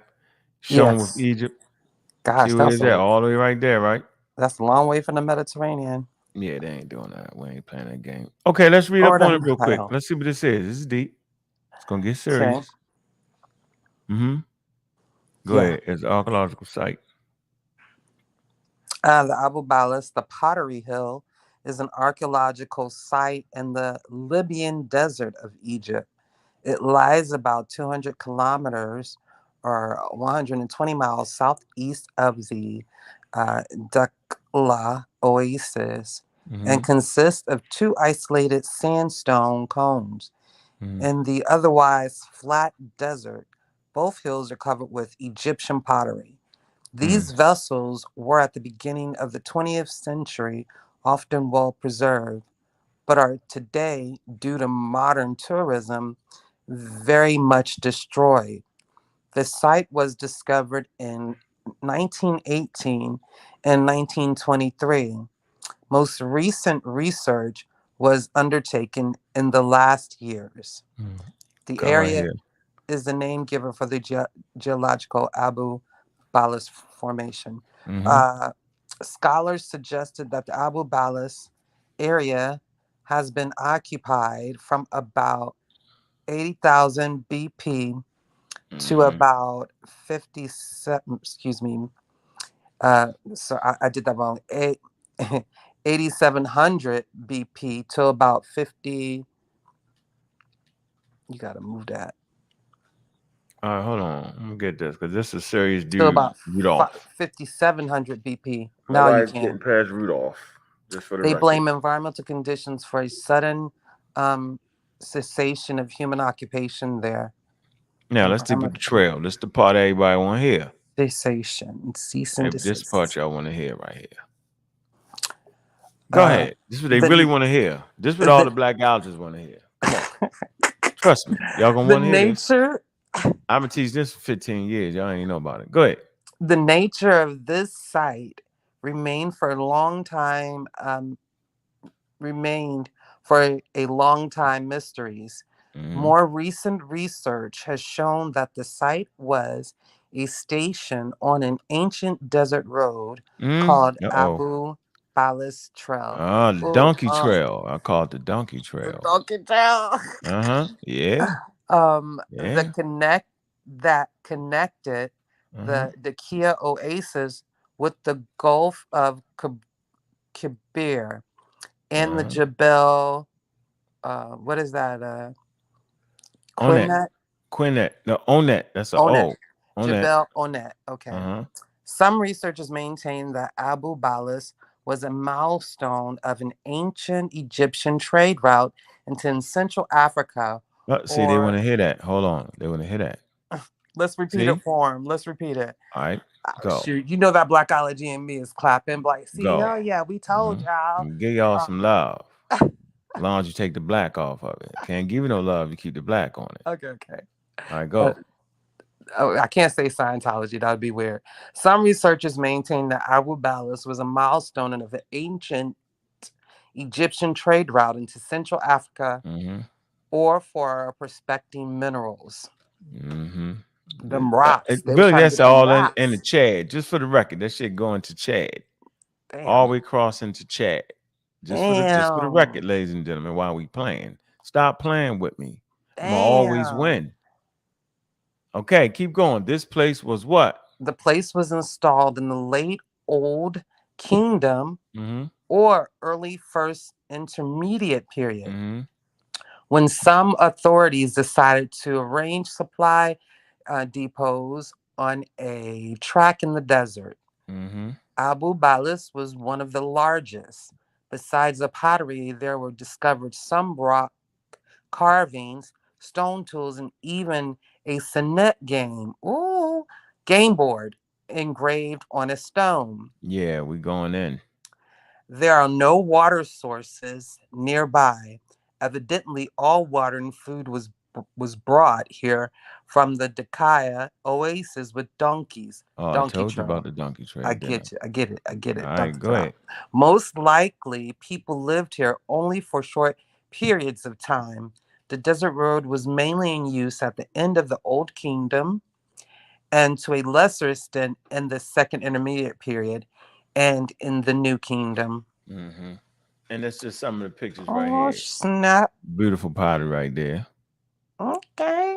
Yeah. Uh-huh. Okay. That's a bow. That's a man with a bow arrow. You That can't is a see it man with a engraved. bow. Okay, just checking, making sure it was. Mm-hmm. Okay. Uh-huh. That's a donkey, I believe. No, it ain't a He donkey. I don't got know what that horns. is. That's got to be a cow Suckling. bull. A A bull or cow. Yep. something. A bull. Yep. That's Mm-hmm. old ancient though. See, that's old Mm-hmm. ancient. All right. Okay, so we moving right along here. We're doing our thing. Learning, learning is fundamental. Abu Okay, go Balis. ahead. Go I got to ahead. keep the Abu Balis. Uh-huh. Yeah, So these are sites people never even argue about when they talking about Africans. I know what the hell. Go ahead. Ridgefield. So we had Ridgefield area. Go ahead. Dates to what? the Wrenchville area dated Mm-hmm. 8,000 to 7,000 BCE, demonstrate quick migration of populations over several hundred of kilometers into the central Great Sand Sea, Mm-hmm. where they encountered satisfactory living conditions on what is today the Libyan desert, most barren part. Mm-hmm. Rains had turned the late Pleistocene dunes into pasture that provided wild grains for the hunter gatherers and browsing for their game. Mm-hmm. Most notable is the almost complete lack of settlements in the Egyptian. I lost it. Lack of settlements in the Egyptian Nile Valley, with the Mm-hmm. exception of El Kab. The dearth of archaeological sites along the Nile and in the Hora region, Waj Mm-hmm. Hora region, uh, reflects conditions too marshy and hazardous for settlement. During the early Holocene, humid optimum hunters and gatherers obviously preferred the less wooded grassland farther north to the regular flooded and densely wooded environments of the southern Sahara. Mm-hmm. Wow. So then you go into the mild Holocene formation. Keep going. Where we at now? So we had the mid Holocene, right? Yeah, the mid, excuse me, mid We walked Holocene them. We formation. walked them to the Nile Valley. Oh, this is what it That's is. all We we doing. dog Come on. walking, huh? Mm-hmm. The What mid it say? Holocene formation is about 7,000 to 5,300 BCE. After 7,000 BCE, human settlement became Mm-hmm. very established throughout the Eastern Sahara by way Mm-hmm. of economical and technological adaptations to Mm-hmm. regionally different ecological requirements. Mm-hmm. On the Egyptian Abu Maharik Plateau, Mm-hmm. bifacial technology, obviously rooted in the Levant, caused Stop. it Stop. Rooted where? in the Levant. That's that green arrow we was looking at. Remember that? Okay, On the other chart. got So it, it's got it. saying that on the Egyptian Abu Makit Plateau, Mm-hmm. bifacial bifacial technology, obviously rooted in the Levant, Mm-hmm. cause of what? Complete. Go ahead. Caused a complete change in the lithic Lithic. toolkit that can be traced into the latter Mm-hmm. pre-dynastic cultures of the Nile Valley. Mm-hmm. So wait a minute. They don't know they don't know where they at. Right. The other dude saying, yo, we ain't gonna mess with that because y'all coming from the Levant. We don't want them tools. They might be better than what we got, but we don't want them. And not to mention, they don't know where the Levant is, and don't nobody know when they cross that line. Right. So when you cross the line, you automatically change into something else. Just for the record, it's like you go through this portal. Woof. Change back. When you come back, woof. Yeah. That's how y'all thinking. And don't forget they got the Hubble group hovering over their head. Got it. So they know, hey, that's an E1B1 right there. Hey, that's a J, Mike. We ain't gonna mess with that. That's hilarious. Yeah. But watch this though. I'm gonna get jiggy with it. Look, go ahead. Impression decorated pottery of Sudan tradition. Oh, see, now I'm gonna bring y'all back though. Now I'm bringing y'all back. So you're getting pottery of Sudan tradition. You see the mix of people? Keep going. On the other hand, is represented as far north as the Egyptian oasis and the Great Sand Sea, which is the Libyan desert that we learned earlier. The most important achievement of this phase is the introduction of domestic livestock, sheep and goats, for which an early record also exists in Egypt's eastern desert. Must have been introduced from their wild progenitors in Western Asia. No, it couldn't have been. Well, they didn't know they was in Western Asia. All they know is they traded some sheep or introduced it to that, and it was good. Right. And they wanted We're more. not gonna take that. That's coming from there. Yeah. See, that's the game y'all play when y'all sword fighting with toothpicks. Ooh. Yeah.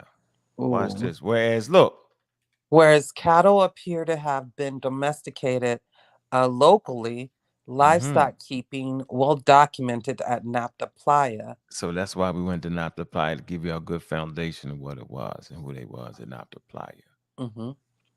Right? So Nabta Playa got what? A local tradition of doing this. Keep going.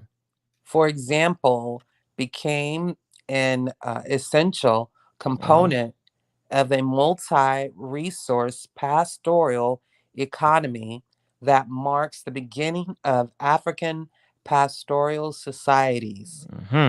Yeah.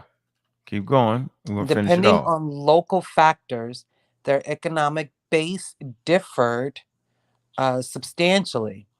In the western Abu Balis area. Now we know what that is, though. That's that road going into Central Africa. Now we know what Abu Balis is. That trail, the donkey trail with the pots on it. Donkey trail. See, that's why I pre-educated y'all, so when you got here, you wasn't lost. But go ahead.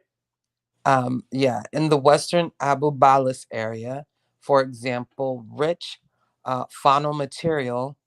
Oh, you went. Where did you go? You went up too far. There you go. Right. Rich faunal material from 6,400 BCE did not reveal any evidence of domestic livestock, whereas in the eastern part, cattle are well documented together with the new type of undecorated late Neolithic pottery. Continue. You can stop right there. We good. Got it. We'll stop right there, man. There's some people on here, man. Let y'all wild out for a second. That was interesting. Yeah, but you see how we put that early map together? Yes. Right here. This is that early map right here. We put that together, showing you that it was an influx of different groups coming in. And they didn't know they was African, and they didn't know they was from the Levant. They just didn't know it. Y'all know it, and y'all putting things on there. Y'all presupposing what this was and what this was not. All right, that goes for both groups, running their mouth, acting like they know. Y'all don't know. We all learn together. All right, we're not gonna play this wild game where we just wild out. We don't have to. The evidence, the data is there for us to have these high-level intelligent conversations. You only argue and fight when things have not been figured out. They figured it out. Don't unfigure it out. Enjoy your victory. Stop other people from moving in. Knock that off. That's very uncordial. Those other people didn't even know they was other people. Y'all know they other people. Or y'all think y'all know they other people. Whether they came from Indo-European stock 20,000 years ago in Africa to mix with the indigenous people, they don't know them. People don't know they come from nowhere. Them people probably traveled for 20,000 years to get there. Right. Moving slowly, following the herds, following the game. I told y'all, I said it all the time. I said, humans and animals follow the grains, the grasses. As the grasses disappear, they're looking for more grasses. But as the grasses move, the animals that eat the grasses move. The ones that eat the herbs and the grasses move. The cattle, the sheep. And as the sheep move, the carnivores follow that. They found the sheep. They found the cattle because they eating them. Mm-hmm. Right? Carnivores. And then the omnivores following everything because they eating the grasses. They eating the animals that eating the grasses, and they eating the animals that's eating the animals. Simple. They don't know where the hell they at. Circle of life. Right. So we just gonna chill, right? That's some real simplified. I don't gotta do all that. Y'all pretty much get the picture. Right there. So we can't make up stuff and can't say what it is, what it ain't. Don't know what it is. They die. Nope, we're not gonna do that. Right? Deal with empirical data. What's up, Ngozi? What it do? Hey man, peace and love to the panel. How you doing, Sister Juju? Hey, Ngozi, how you doing? I'm all right. Peace to you, brother Unc. I appreciate it. Hey, Unc, you did a good job breaking it down. Mm-hmm. We've been going through this for a while now. I'm glad the audience was able to hear it. You actually showed the direction that people were coming from, the pottery, and shows. I mean, you showed the continuity of those people today, and they're just as African as any other African group. I mean, you just showed and proved, and this was a great bill. Gave them everything they wanted. I gave them a little inner Africa. I got to show them the road. Yeah. Gave them everything But they wanted. you also brought up Dakla Oasis. Mm-hmm. You know, in that Dakla Oasis area is where you find the people dealing with pastoralism as early as 9,000 years ago in Egypt. And then they got a new article out that say that they found people dealing with pastoralism near Sudan 10,000 years ago. Yeah, so absolutely. that Dakla Oasis in that Sudan area, in that Eastern Libya area, is a major powerhouse. And also studying the people in Chad and Hausa, they speak an Afro-Asiatic language. So people need to pay attention to that as well. You know, they speak an Afro-Asiatic language, 40% R1BVA8, mtDNA U6, mtDNA LF3. Look at the mtDNA, look at who they are autosomally. You know, it's really amazing. You actually broke it down real good. And even the Taboo people who are Nilotic, and they also have Eurasian DNA when you look into their genetics. So it shows it's not a race thing. Race doesn't exist. These people had no clue where they were going. They had no direction where the haplogroups means nothing. The ethnicity and the tradition and the civilization of ancient Egypt is indigenous to their area, which is Africa, that portion of Northeast Africa. That's it. Hence why we stress so hard to try to eliminate these social racialized constructs, because it muddies the water. So we can have a better understanding of history, period. We just don't gotta be afraid of migrating humans, Joe. It's crazy. We Right, sound people like Hitler. peopling. Yeah. Yes, Yeah, we and don't gotta be understand afraid that the cultural entanglement and the merging and the fusion of different isolated cultures. I mean, that happens. Gully, you got to fix your technology, fam. No, yo. It ain't gonna take you long to fix it, Gullah. What I sound low? I'm on a laptop, man. You talking Okay. about? You rocking now. You ain't used to that. You rocking. Oh shit. I just probably was sounding low because my voice was a little, you know what I'm saying?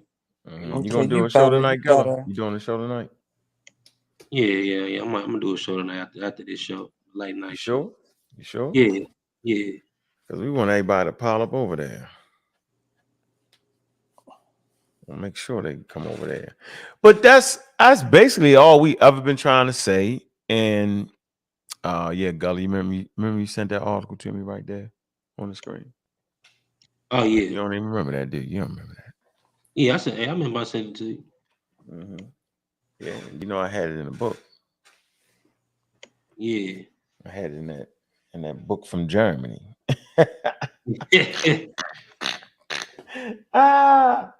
That book for Germany. Where is that? Let me show you what I got. Hold on, let me show you. I don't know why somebody would even think that Ngozi and Gullah don't use sources. We've been using sources. Yeah. That's some dumb shit. So let me say it out loud too. So, because I was the one that in some places started the fury of, source up and shut up for some people, and Ngozi in particular.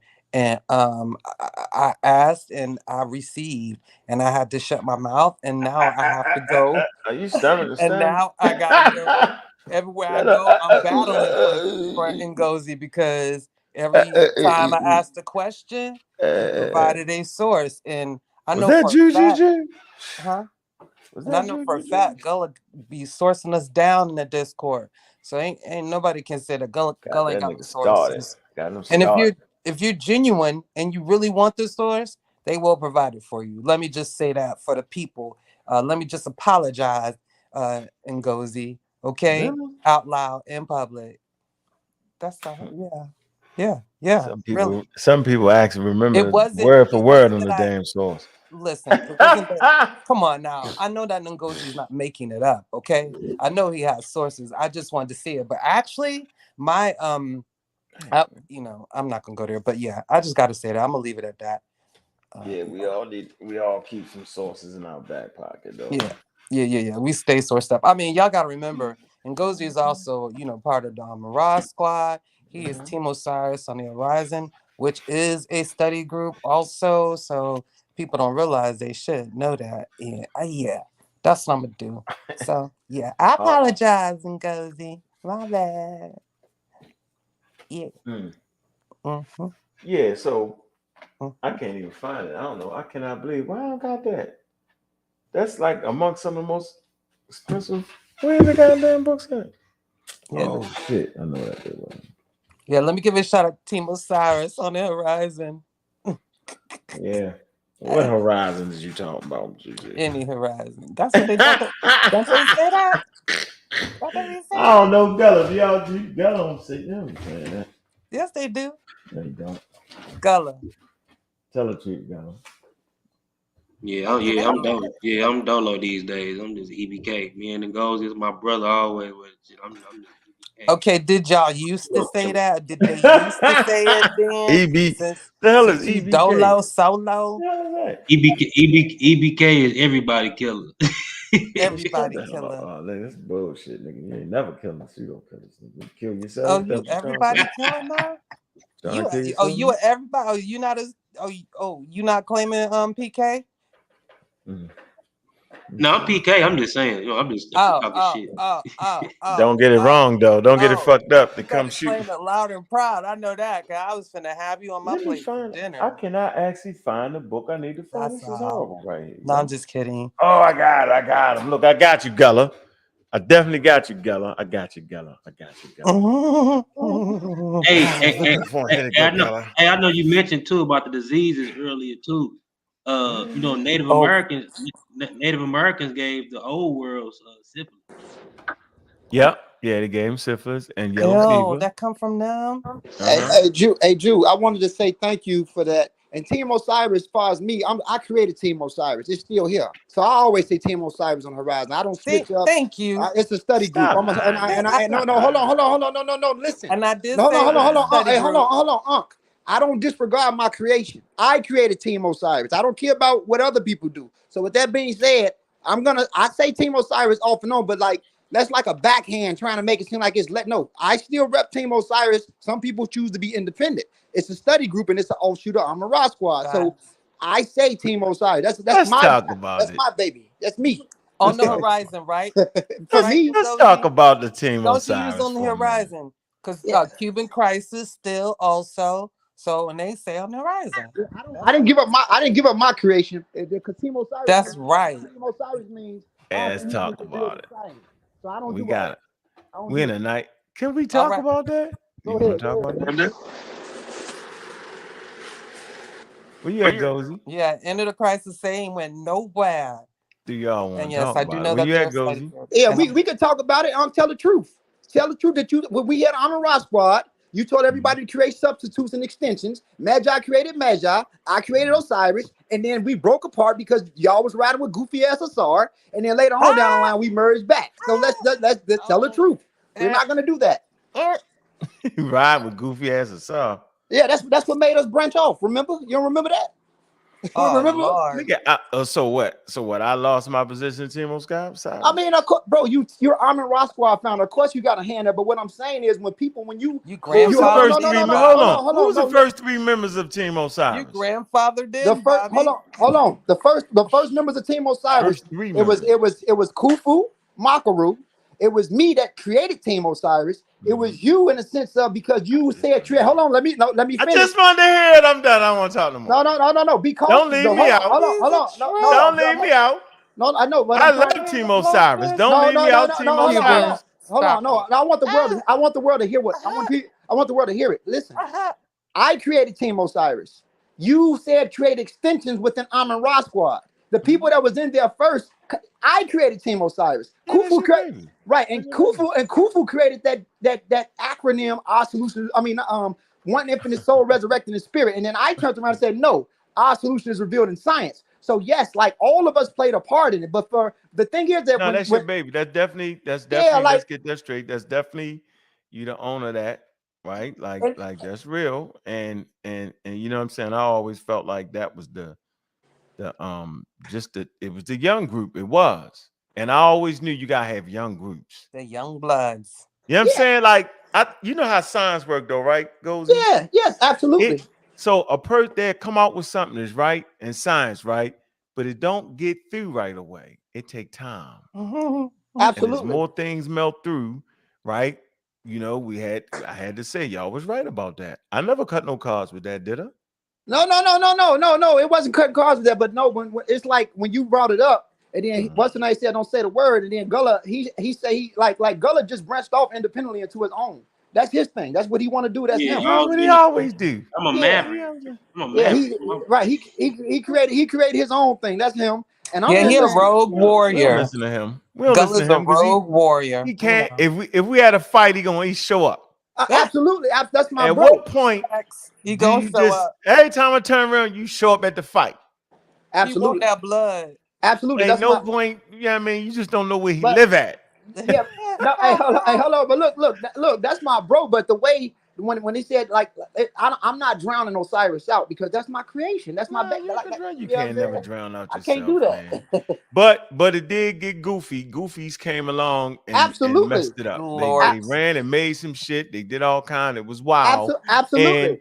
And it wasn't just the fight with Asar that made me kind of step back, yo. It was the fact that it wasn't yours. It kind of tried to wrestle it away from you. I don't want to start up the shit and do all that. Yes, don't be messy. You know what I'm saying, yo? Like, come on, yo. I know the original shit, bro. Yeah, I was there, nigga. But you're absolutely right, Uncle. And the only problem with Team Osiris was me being absent because I let it get out of control.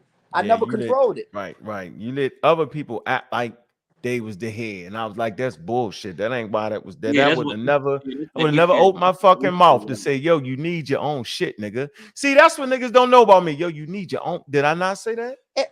And I'm here to say that loud. Everybody know when we had Amun Ra Squad, Unc told everybody. That's how Magi came. Magi came because Unc said he started creating the Amun Ra Squad matrix. When Unc created the Amun Ra Squad matrix, because Unc is the founder of Amun Ra Squad. It's the OG right here. This Unc. When he said create the Amun Ra Squad matrix, that's how Magi still got his shit independently. We had a lot of subsets. Then Team Osiris came. That was the younger group. That was the ones. That was the renegade. I was the fourth. I was the out of them three. I was the first one out of the three to be joined outside of the three first. And this gonna sound Gullah was the fourth person because I found him on Facebook and I said this dude know animals. He knows zoo type because Gullah was in school for anthropology at the time. But then, let's be truthful, Unc has a hand in all of that because it's all extensions of Amun. He's even a Magi. Unc a Magi. Wait a minute. We got to tell people who the Magi is for those who don't know. That's Smash Rockwell's man, prolific, yo. Look, man, he been like listen. I gotta make it sure that people don't know. Yeah, they stupid. But me and Unc got a long run because Unc in the beginning, it was just me and Unc slaying I was the first person to coin pseudo, like pseudo. It was me and Unc killing people by ourselves for a very long time. But Who's the again, first person that got called a pseudo? Clyde Winters. But And here's what the show was that on?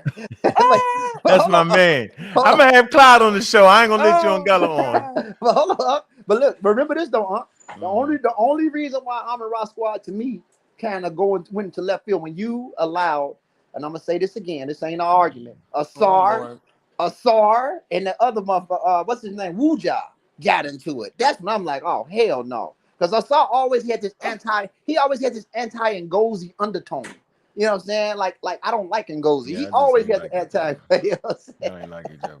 Let me say this though. So you know, you got to measure shit. And I was saying, listen, man, that's a good debate back and forth about the just the whole linguistic shit, right? I don't care what you say. At that moment, y'all wasn't quite ready to finish off a song. Y'all wasn't ready. Okay, what you think you was? I don't fucking like losing. And that's why y'all lost right then, because y'all wasn't ready. Now, y'all said, fuck that. Y'all did what you supposed to do. And I'm thinking if you coming out the family lineage like that, yo, that bounce back game's supposed to be tight. Go back to the lab, reorganize it. You engulfed yourself in the study, right? Because I can hear it. I know where you went from here to there. Then your man and them, y'all all picked that shit up and got dead serious about it and came back wrong. That's all I was saying, nigga. Don't come halfway, nigga. You know, when you come for the king, you got to kill him. Yeah. In the Y'all beginning, couldn't kill him. in the beginning, Asar Imhotep was an organized pseudo. Oh, you And know, I ain't gonna let you call him that. I'm not gonna let you call that man. Hold on. Look, it goes back to your method, huh? An organized lie can be the unorganized truth. We had the truth, but it was unorganized. He had an organized lie, so he stood out better than everybody. Right? Now that I might agree on. So here's the thing. So I don't let you call him a pseudo though, but he be playing around. I had to get listen. Let me just say this, No, I had to get slick. He linguistically pseudo. He But look, linguistically pseudo. but hold on. I had to get slick. I had to study people that understood linguistics. I was a genetic guy. I was an evolution guy.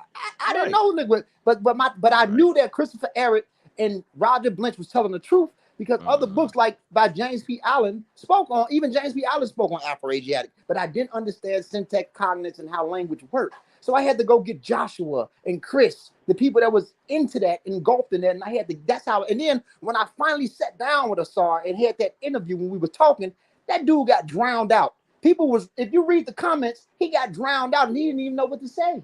And I did that like 2 years after the, all of the separation. You know what I'm saying? And goes, remember, I called him out. But remember, I was wondering if I like this dude ain't saying this shit, right? Because the migration. I like this migration and cultural connections ain't adding up, bro. Like these people ain't never met. I know they never. I mean, the man said the Sumerians was Bantus. You can't get more pseudo than that. You cannot get more pseudo than that. To say a Sumerian is a Bantu? Oh, what? Yes, that's what Asar said. Asar Imhotep said that the Sumerians was Bantu. He don't understand the borrow. He don't understand the borrowed language connection and which cultures overlap. That's what Anyway, listen, we all make mistakes. I'm not calling the Sahotep a pseudo. I don't have the goal. I can't do it either. But where's Joshua? Because from what I know, from what the street said, he never got hardcore. Let me read never this real got quick. all the respect Enough he for was supposed to Sahotep. We're get. gonna get off him. Absolutely, Josh still around. Josh, he's still Team Osiris, but Josh, he doing his thing. A lot of us underground now. Go ahead. Let me read this. Understood. The aridity, change, and conflict in Africa. All right. Hitcher's Broth Institute. Part of the book is in German. Come to page 108. It says the debate on early Holocene African cattle. While domesticated sheep and goat were probably introduced from Asian continent, the beginning of the cattle herding and the question of subsequent cattle domestication in Africa remains highly debatable. It says the genetic analysis of mitochondrial DNA lineages of cattle indicates that the ancestors of the African Bos turtles probably lived there more than 20,000 years ago. This speaks for an independent domestication of cattle in North Africa.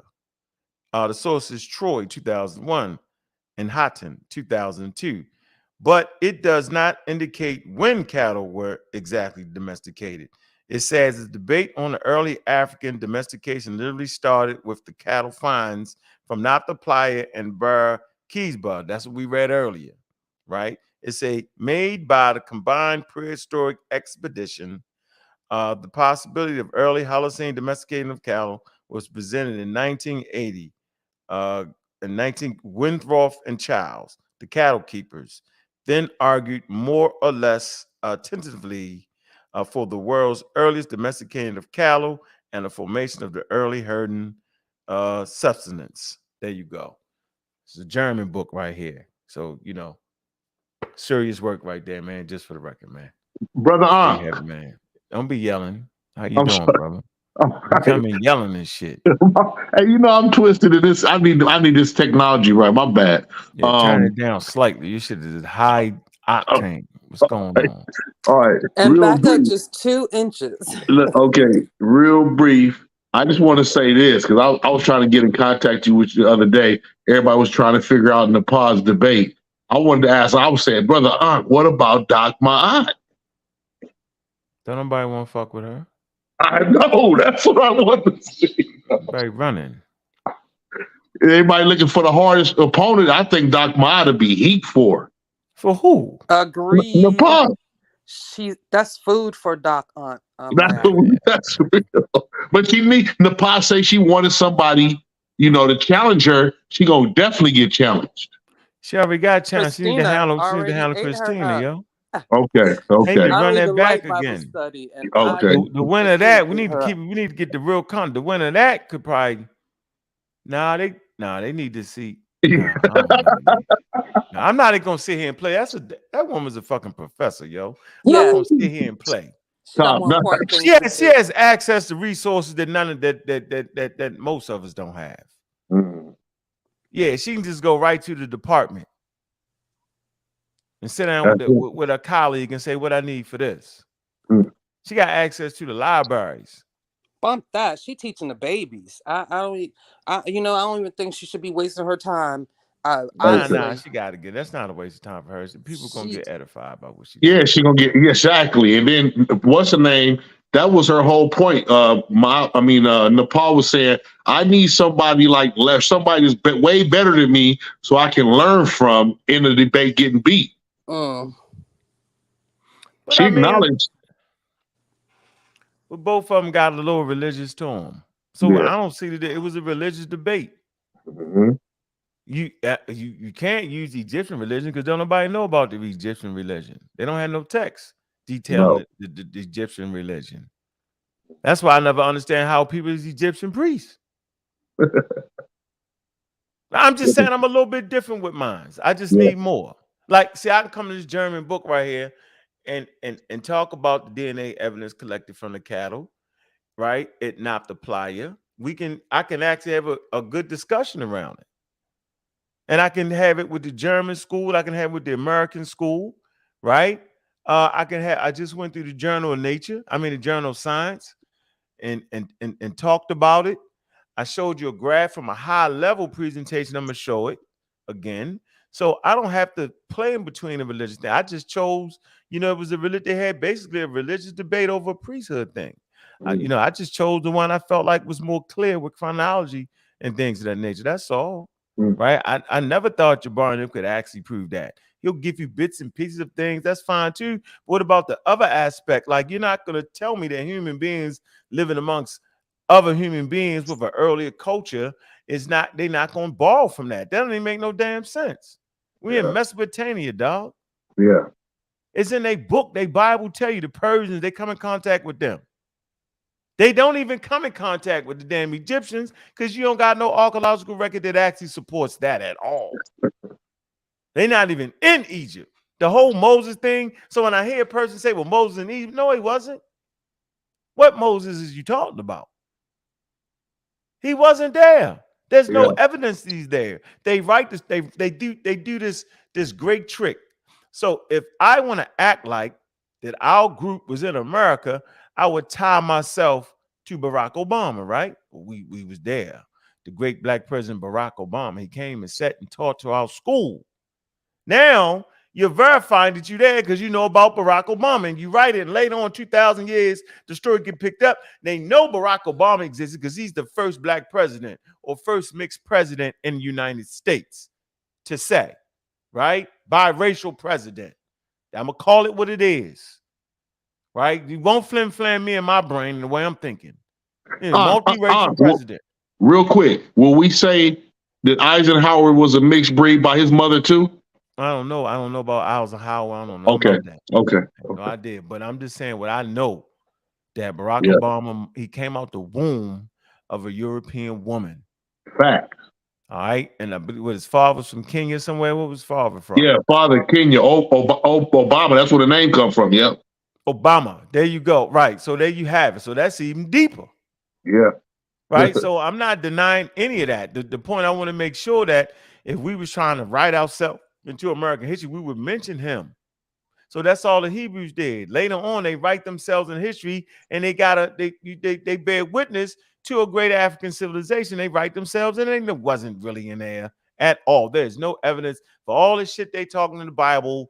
They wasn't a million, nothing, nowhere strong. You got Asiatics in the Delta, heavy population, but it ain't the daggone Hebrew Israelites. That's literature written. That's just to help to confirm and tell a story, bro. So when a person is arguing that, man, I'm not listening to none of that. I took too many years of study, man, and ups and downs to even let a person woo my mind with that. So no, I can pick who I want to say who won, who lost. It was a religious debate, right? I enjoyed it, right? And I feel like they should go back at it again, and nobody should be getting mad because one person said a person won. No, you know how many people say I lost the flat earth? Do you think I'm worried about that? Hell, yeah. Sanchez said I lost it while standing on the blue earth. It don't matter, but that's the beauty and the joy of the debates, though. They at the end, right? We don't necessarily put up you won. It's not even about that.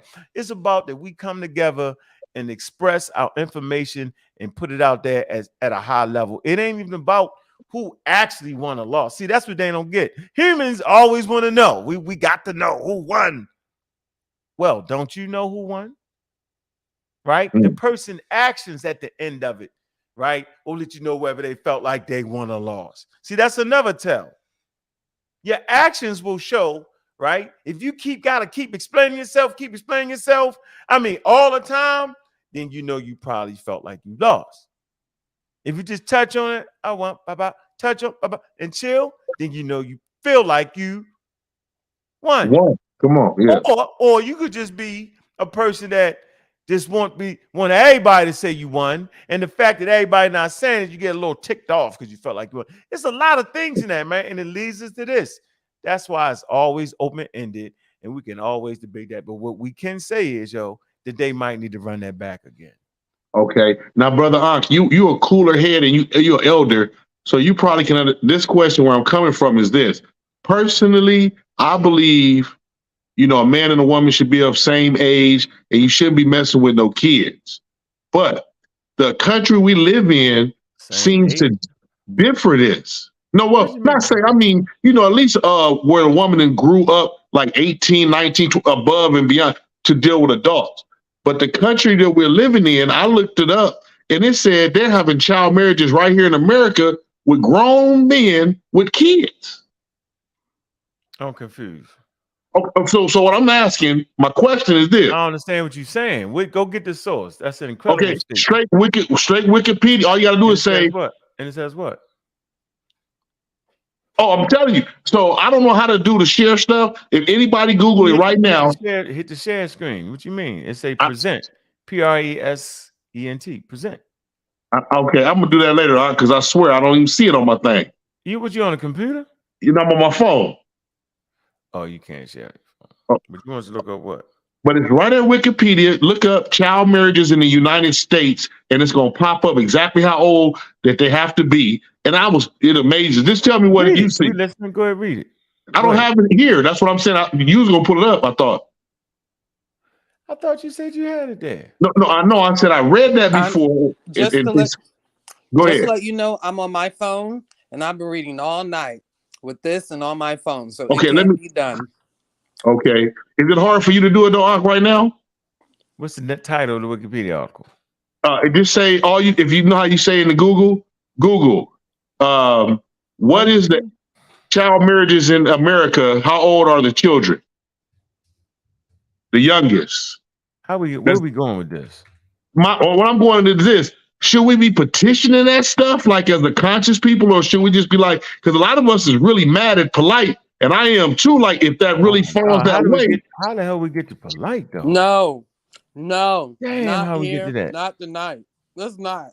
Damn, why is he so fucking important? All right. I was looking for somebody else to help me. Why is he so fucking important? Help you with what? With polite?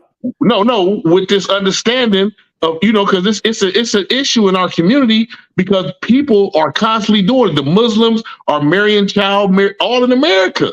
I mean, like all over the world. What is the child marriage? What age? What's that? Yeah. What did you need to understand though, yo? You even doing my thing is this: why are we not banging on stuff like this tangible that we can change laws about that we feel is offensive? For the same reason you ain't doing it. Why you ain't doing it? I ain't banging. I'm bringing it to light. Everybody else shutting up. I talked to like 5 people in the community, and they was like, "Man, that ain't happening." They looked it up. They was like, "Oh man, I didn't know this." So not even to know it. The child marriages in the United States. Child marriage is a marriage in which at least one party is under 18 years of age or the age of the majority in the U.S. Within the United States, each state, territory, federal district sets the marriage age. Okay, they set the marriage age. In its jurisdiction, it says as of June 2023, in 6 states, there is no statutory minimum age when all, exceptions were taken into account. Okay, you saying what? It say when all exceptions taken into account. These states is California, Michigan, Mississippi, Mexico, Oklahoma, and Washington. So what the fuck is exceptions? You gotta look. We got that. What is all exceptions that were taken into account? What is that? You can't just say what. Okay. Well, I seen it when it was 12 and 13. There's no statutory minimum age when all. But look, exemptions. My fault. Exemptions were taken into account.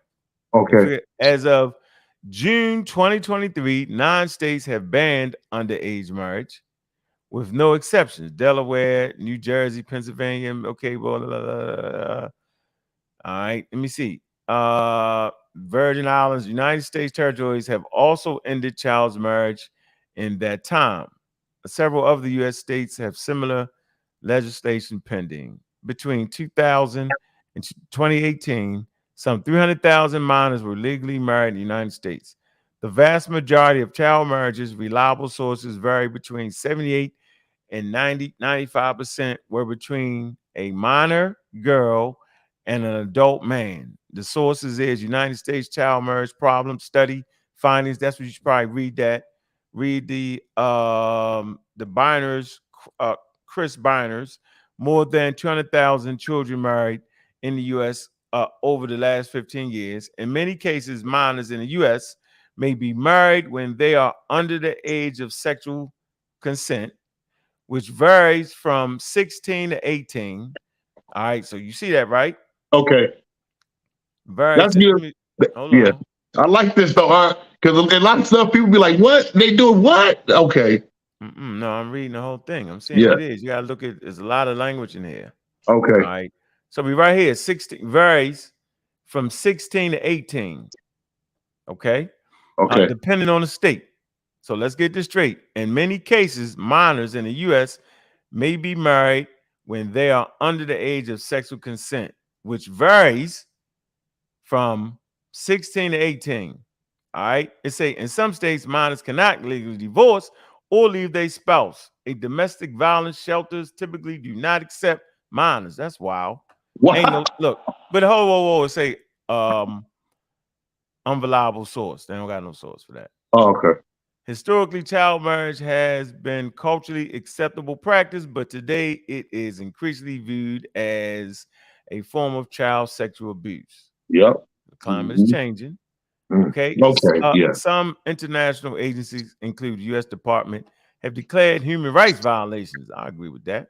Yeah. Some researchers have concluded that there are consequences to child marriage, along with the threat of sexual abuse. The children may be subject to decreased education, early pregnancy, and psychological trauma. Background and Yes. history. Ancient. This is probably the fun part. Let's see. Get something out of this. Ancient medieval civilizations. It is a regular practice to give girls away for marriage. Is that right? Wow. I didn't see. Hey, Juju, you want to read? Where you at, Juju? Where am Juju? Right here. Did you want to read that part?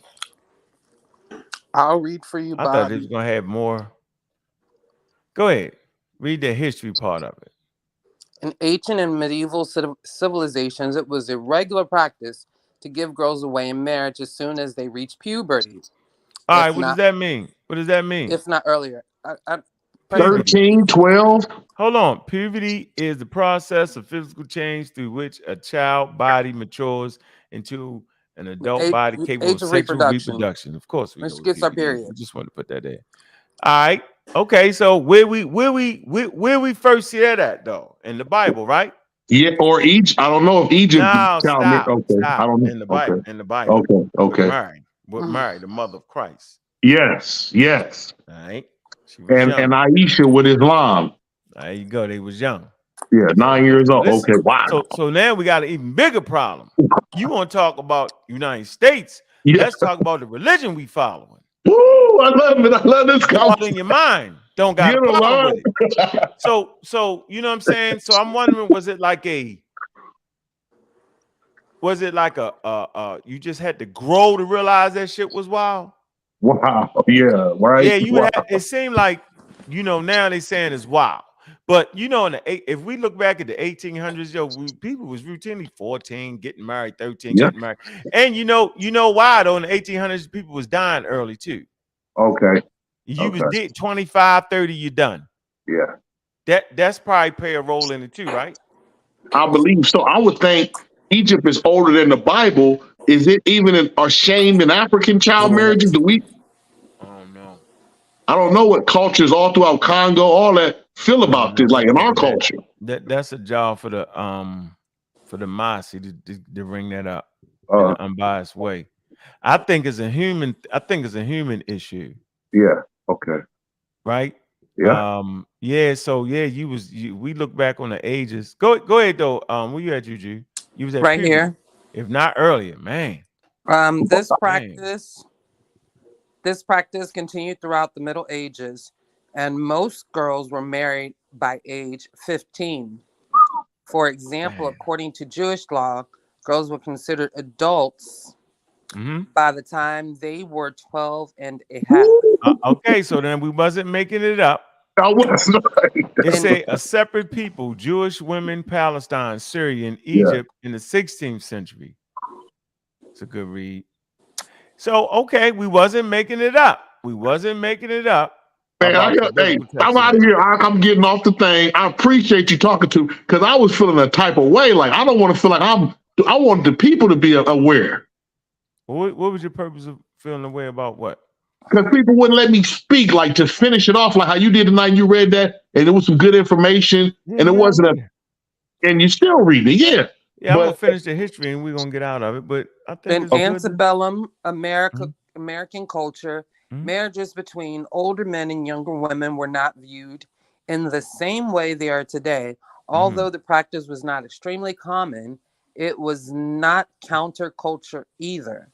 Marriage was viewed more as a contract, and the minors to be wedded. Typically, girls were thought of as going from the responsibility of one man, the father, to the other man, the husband. Yeah, that's wild, dog. Wow. Right here in America. I mean, but look, young females are more likely to be married to young males. Then so you were talking about more America. likely to be married than young males. Females are more likely to be married than young males, according to statistics released in the peer-reviewed center based upon American. 55% surveyed married children at the age of 15 to 17 Were females. females. Accordingly, the Frontier article, 87% of the total minors who got married in 2015 were girls. Go ahead, finish reading.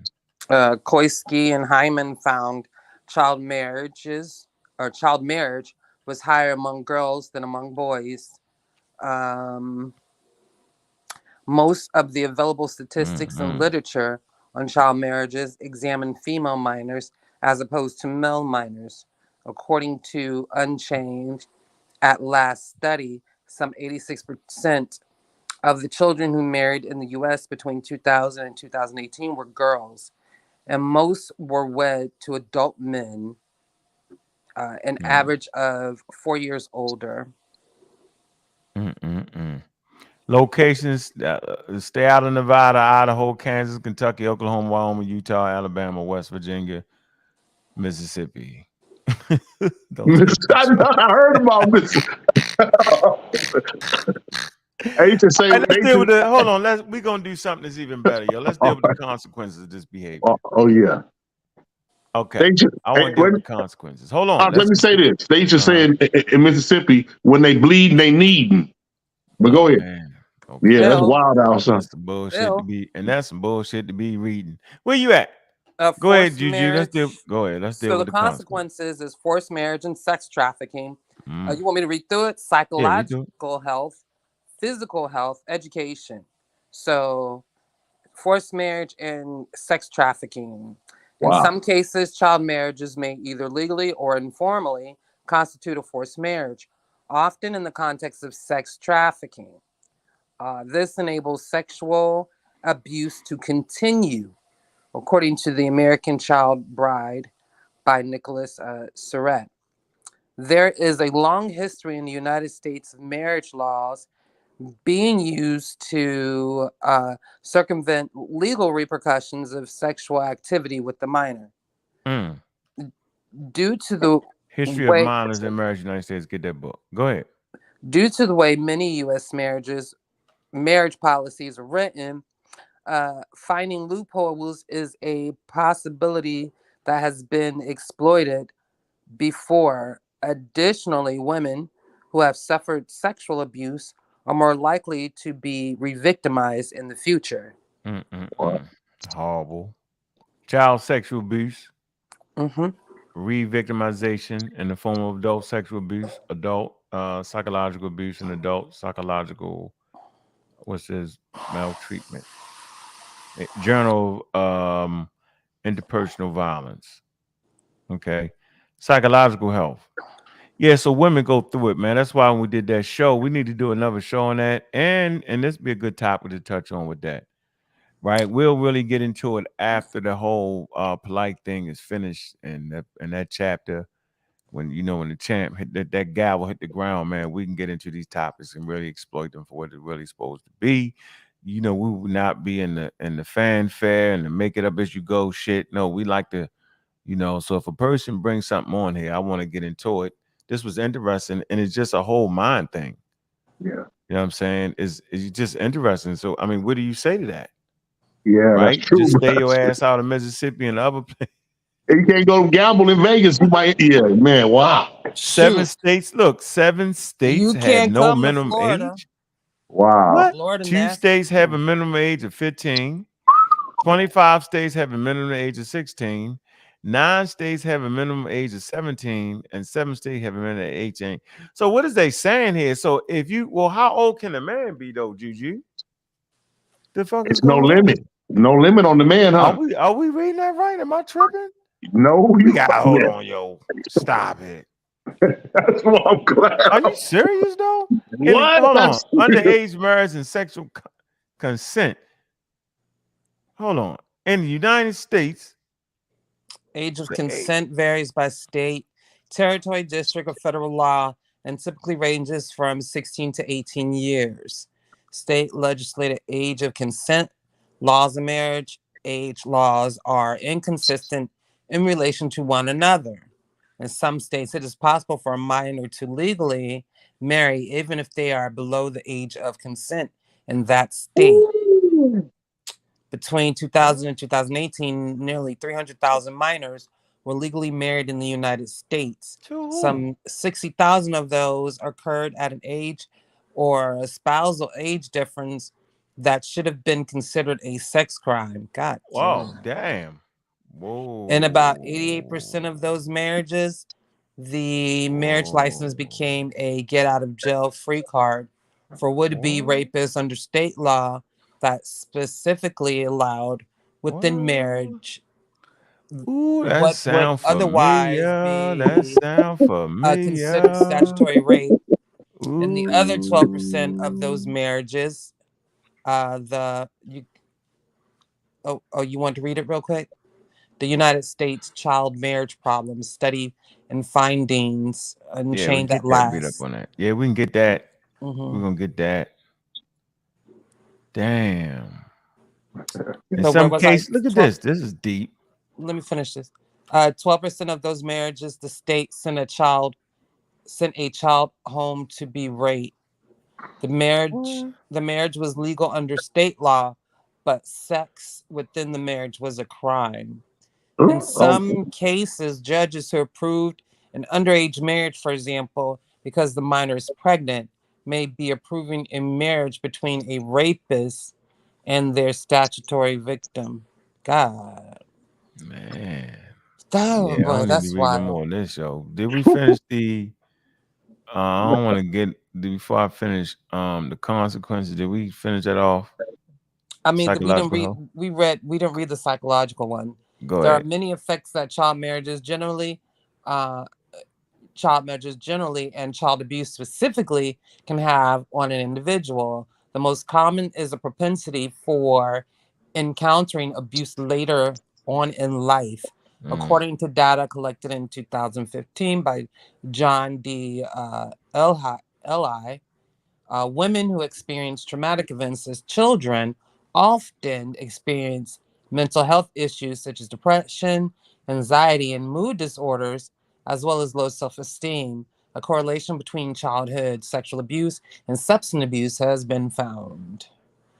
Physical health. Adverse physical effects often accompany child marriages. The most prevalent is pregnancy and childbearing complications. The body is not fully matured under the age of 18, so minors who become pregnant often face complications that are not as common in their older counterparts. UNICEF reported in 2007 that globally, a girl aged 15 is 5 times more likely to die in childbirth than a woman in their 20s. Young mothers also have an increased risk of developing obstetric fistula. Obstetric fistula. Put your cursor on that. I want to see what obstetric. Never heard of that. It's a medical condition in which a hole develops in the birth canal as a result of childbirth. This can be between the vagina and rectum. That's just bad. A hole that is created in your birth canal is just bad. Okay. Education. The loss of educational opportunity and influence is of particular importance to those opposed to child marriages. According to academics such as Martha Nussbaum, education is a crucial component to protecting one's freedom or capabilities. This in turn limits their autonomy and job eligibility, making them dependent on their spouse or caretaker. Yeah. There's not much federal legislation concerning child marriage. In 2013, the Violence Against Women, which was Reauthorization Act, mandated that the U.S. Secretary of State must establish and implement a what's the secular strategy to end child marriage. Damn, it seems like you just changed the shit. Right? Man. Anyway, so yeah, all of it is wild. All of it is wild. But we got that in. Yeah, so we did that for you, brother. We wanted to get that for you, so we get a better understanding of it. I think we need to do a real deep dive on it. Yeah. And I suggest we do this after the case. But I don't see how that has anything to do with the case. That's not even coinciding with the case. It ain't. No, Yeah, at that's all. but it's wild that's wild. That's wild. Man, right, that part, right? And then it's Man, wild that is in your Bible, and it's wild. And we all ignore it. We all ignore the underage mother named Mary. And the Quran. Come on, don't let them off. You got Aisha. Yeah, okay. But I get it. It's Yeah. wild. Yeah. Like, what is it about human thought that elicits something? Hold on. The physical component of it. The evidence clearly showed that physically, a woman is not ready to actually, just because she's on a period, her body is truly not developed enough to start having babies that young. And there are effects of that, and more of them die in childbirth. That's the physical evidence, right? Mm-hmm. All right, we got that. So we don't need, right, nothing else. So now the laws hasn't seemed to catch up with the physical evidence. Okay. Yeah, that makes sense. So now we clearly understand that physically, right, there are complications for early, childbirth, right? For women in their early ages, 13, 14, 15, before 18 and 19 and 20, that they have more complications. That's the physical evidence. So now the laws have to catch up with the physical evidence, right? That's not, real quick. Hold on, wait. There's a mentality between the physical evidence and the law. What mentality is this, right? I think it's the women have been just fucking like marginalized. Like, remember, they couldn't even get credit cards in this motherfucker. When we talked about that, right, men got upset and act like they was talking about them and all that. Like, that's why and I say that's a biblical thinking, because remember, God made man. God made man first. Yeah, religious. And then some kind of way woman popped up. I don't know with a daggone and biblical court with a navel. I don't know how that happened. But it's the mentality of the people that was actually writing these documents that was down with underage sex. They was down with it, right? They just was down with it. Like, you could marry it. And they proud to say that Jesus, the God of the bounding universe, some kind of way, came from an underage mother. What's the mentality in that, yo? Ooh. It's interesting. Drop a bomb. That's a sign of a bomb. What is interesting? The whole thing is interesting. And, hopefully society will catch up with that.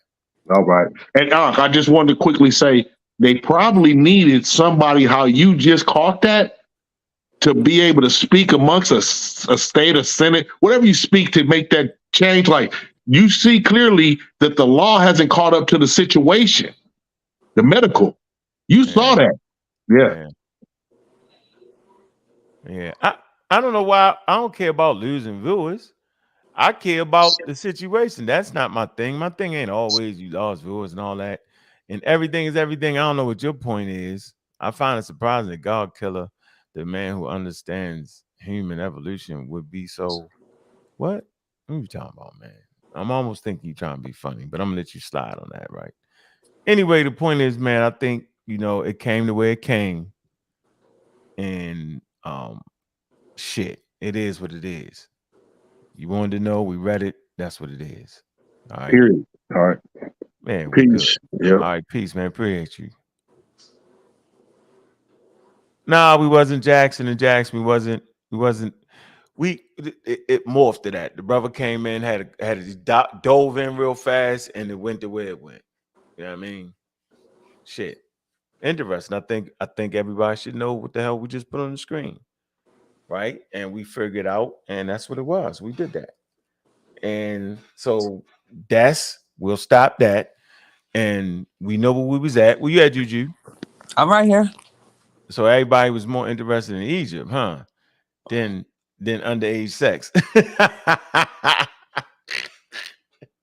Or the exploitation of children in that's exactly what that was, situations. That's exactly. And you be saying, why can't they just change the law real quick? They don't seem like no long, drawn out process. Do it. And I can assure you the same thing occurs in Africa. You want to make a bet? Yeah, it needs to be a federal mandate to do that, or each state will have to go through it individually. Huh? It would need to be like a federal mandate in order to do that, or each state will have to do it individually. But it would be quicker if it was like a federal change. Trying to read the chat. What's in the chat, Juju? What we want to bring out in the chat? What they saying? You did it for the most part. Well, Jiminy the Goddess wanted to know what that napped or whatever you was talking about, but I think it was Naphtha Playa. Oh, that's in southern Egypt.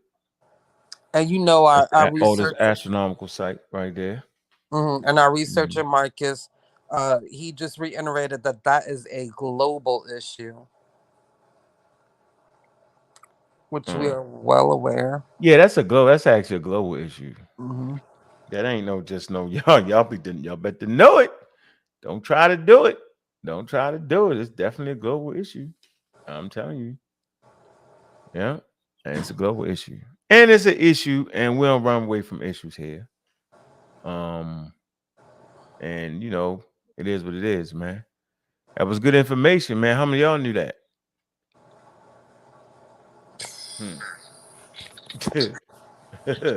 Who knew? So anyway, the show was the show, right? I think we reached a couple conclusions here.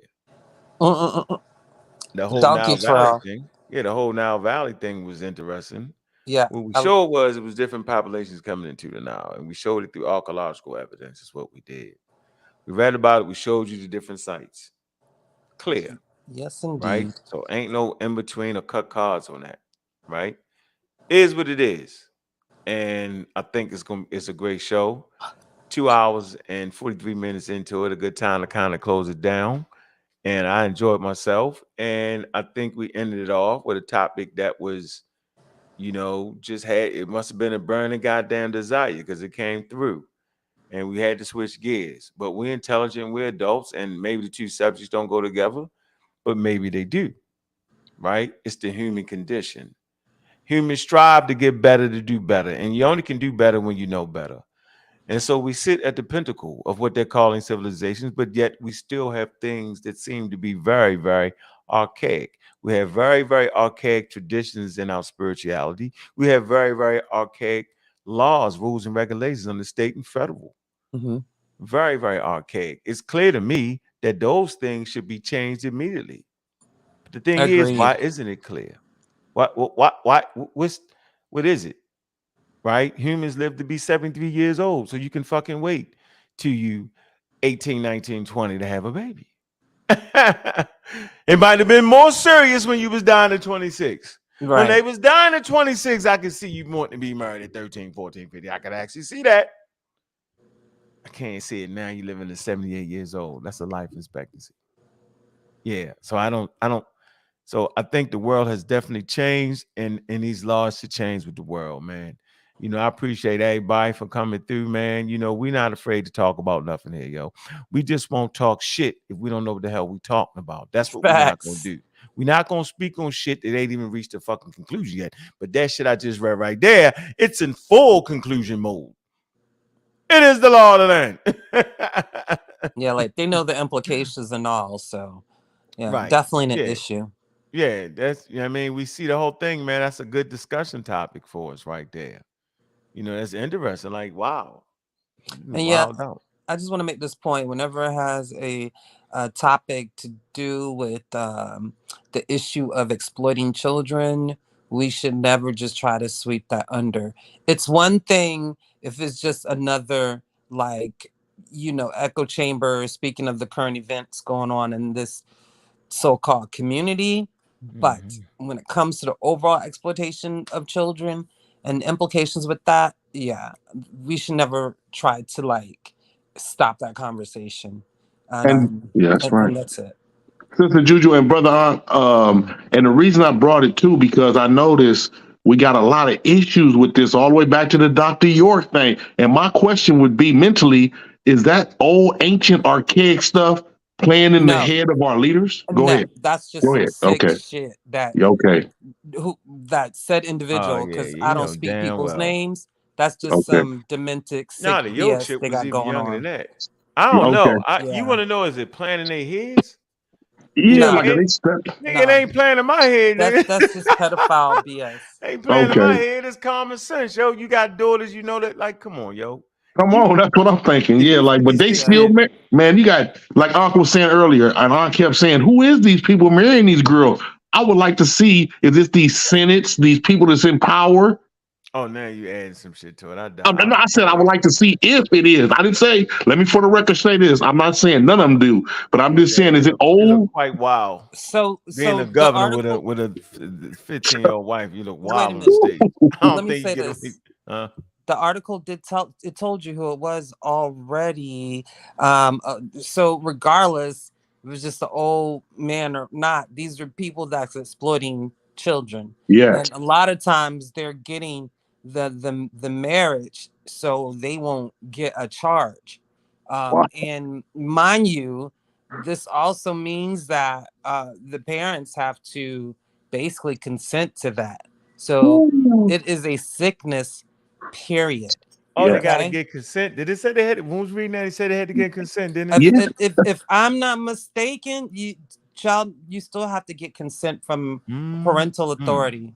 Oh, so this is I deeper don't than want just don't hold me 1,000% sure, but No, man. most places you No, still have to get consent.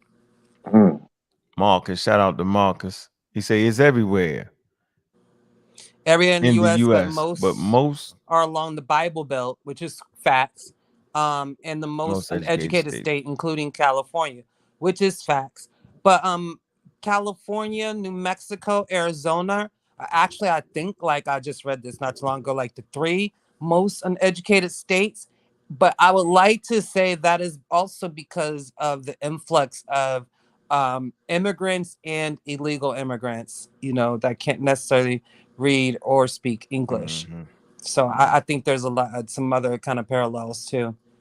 Yeah, I mentioned parental consent. Parental consent is what they have to get. So hey, man, came a long way off a short goddamn pill.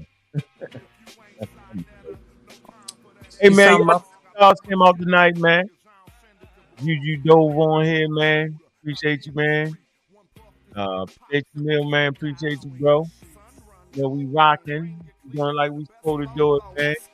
Juju, I thought it was a powerful show, man. Ended the way it ended, man.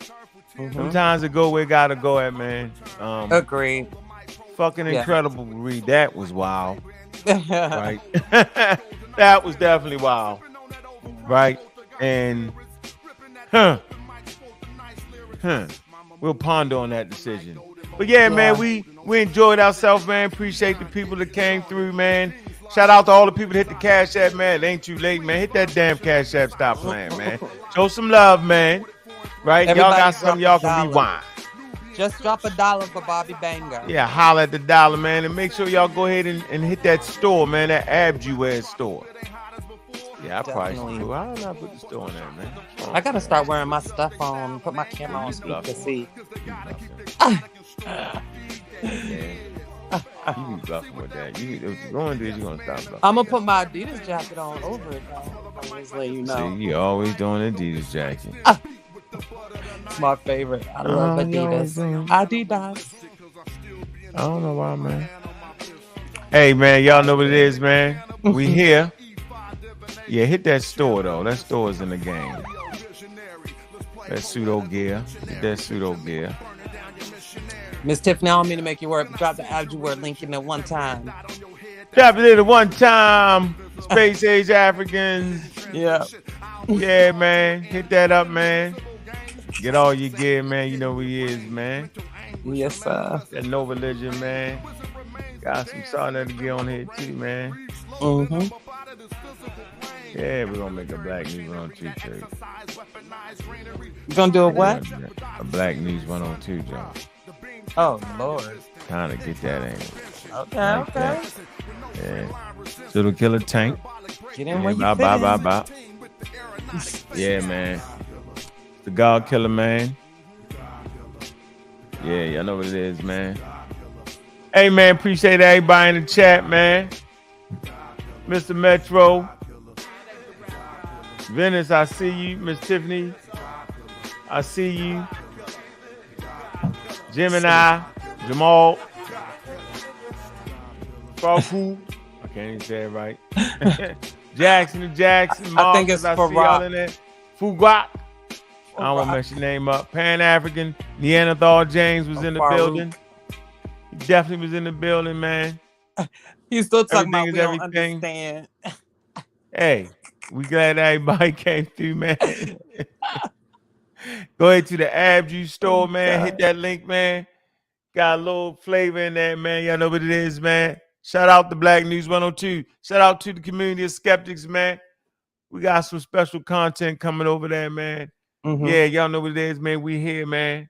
We doing our thing, man. Hey, Juju, Pseudo Kill Official, man. What's good? What's happening? And you know we out, sis. Peace. I missed it.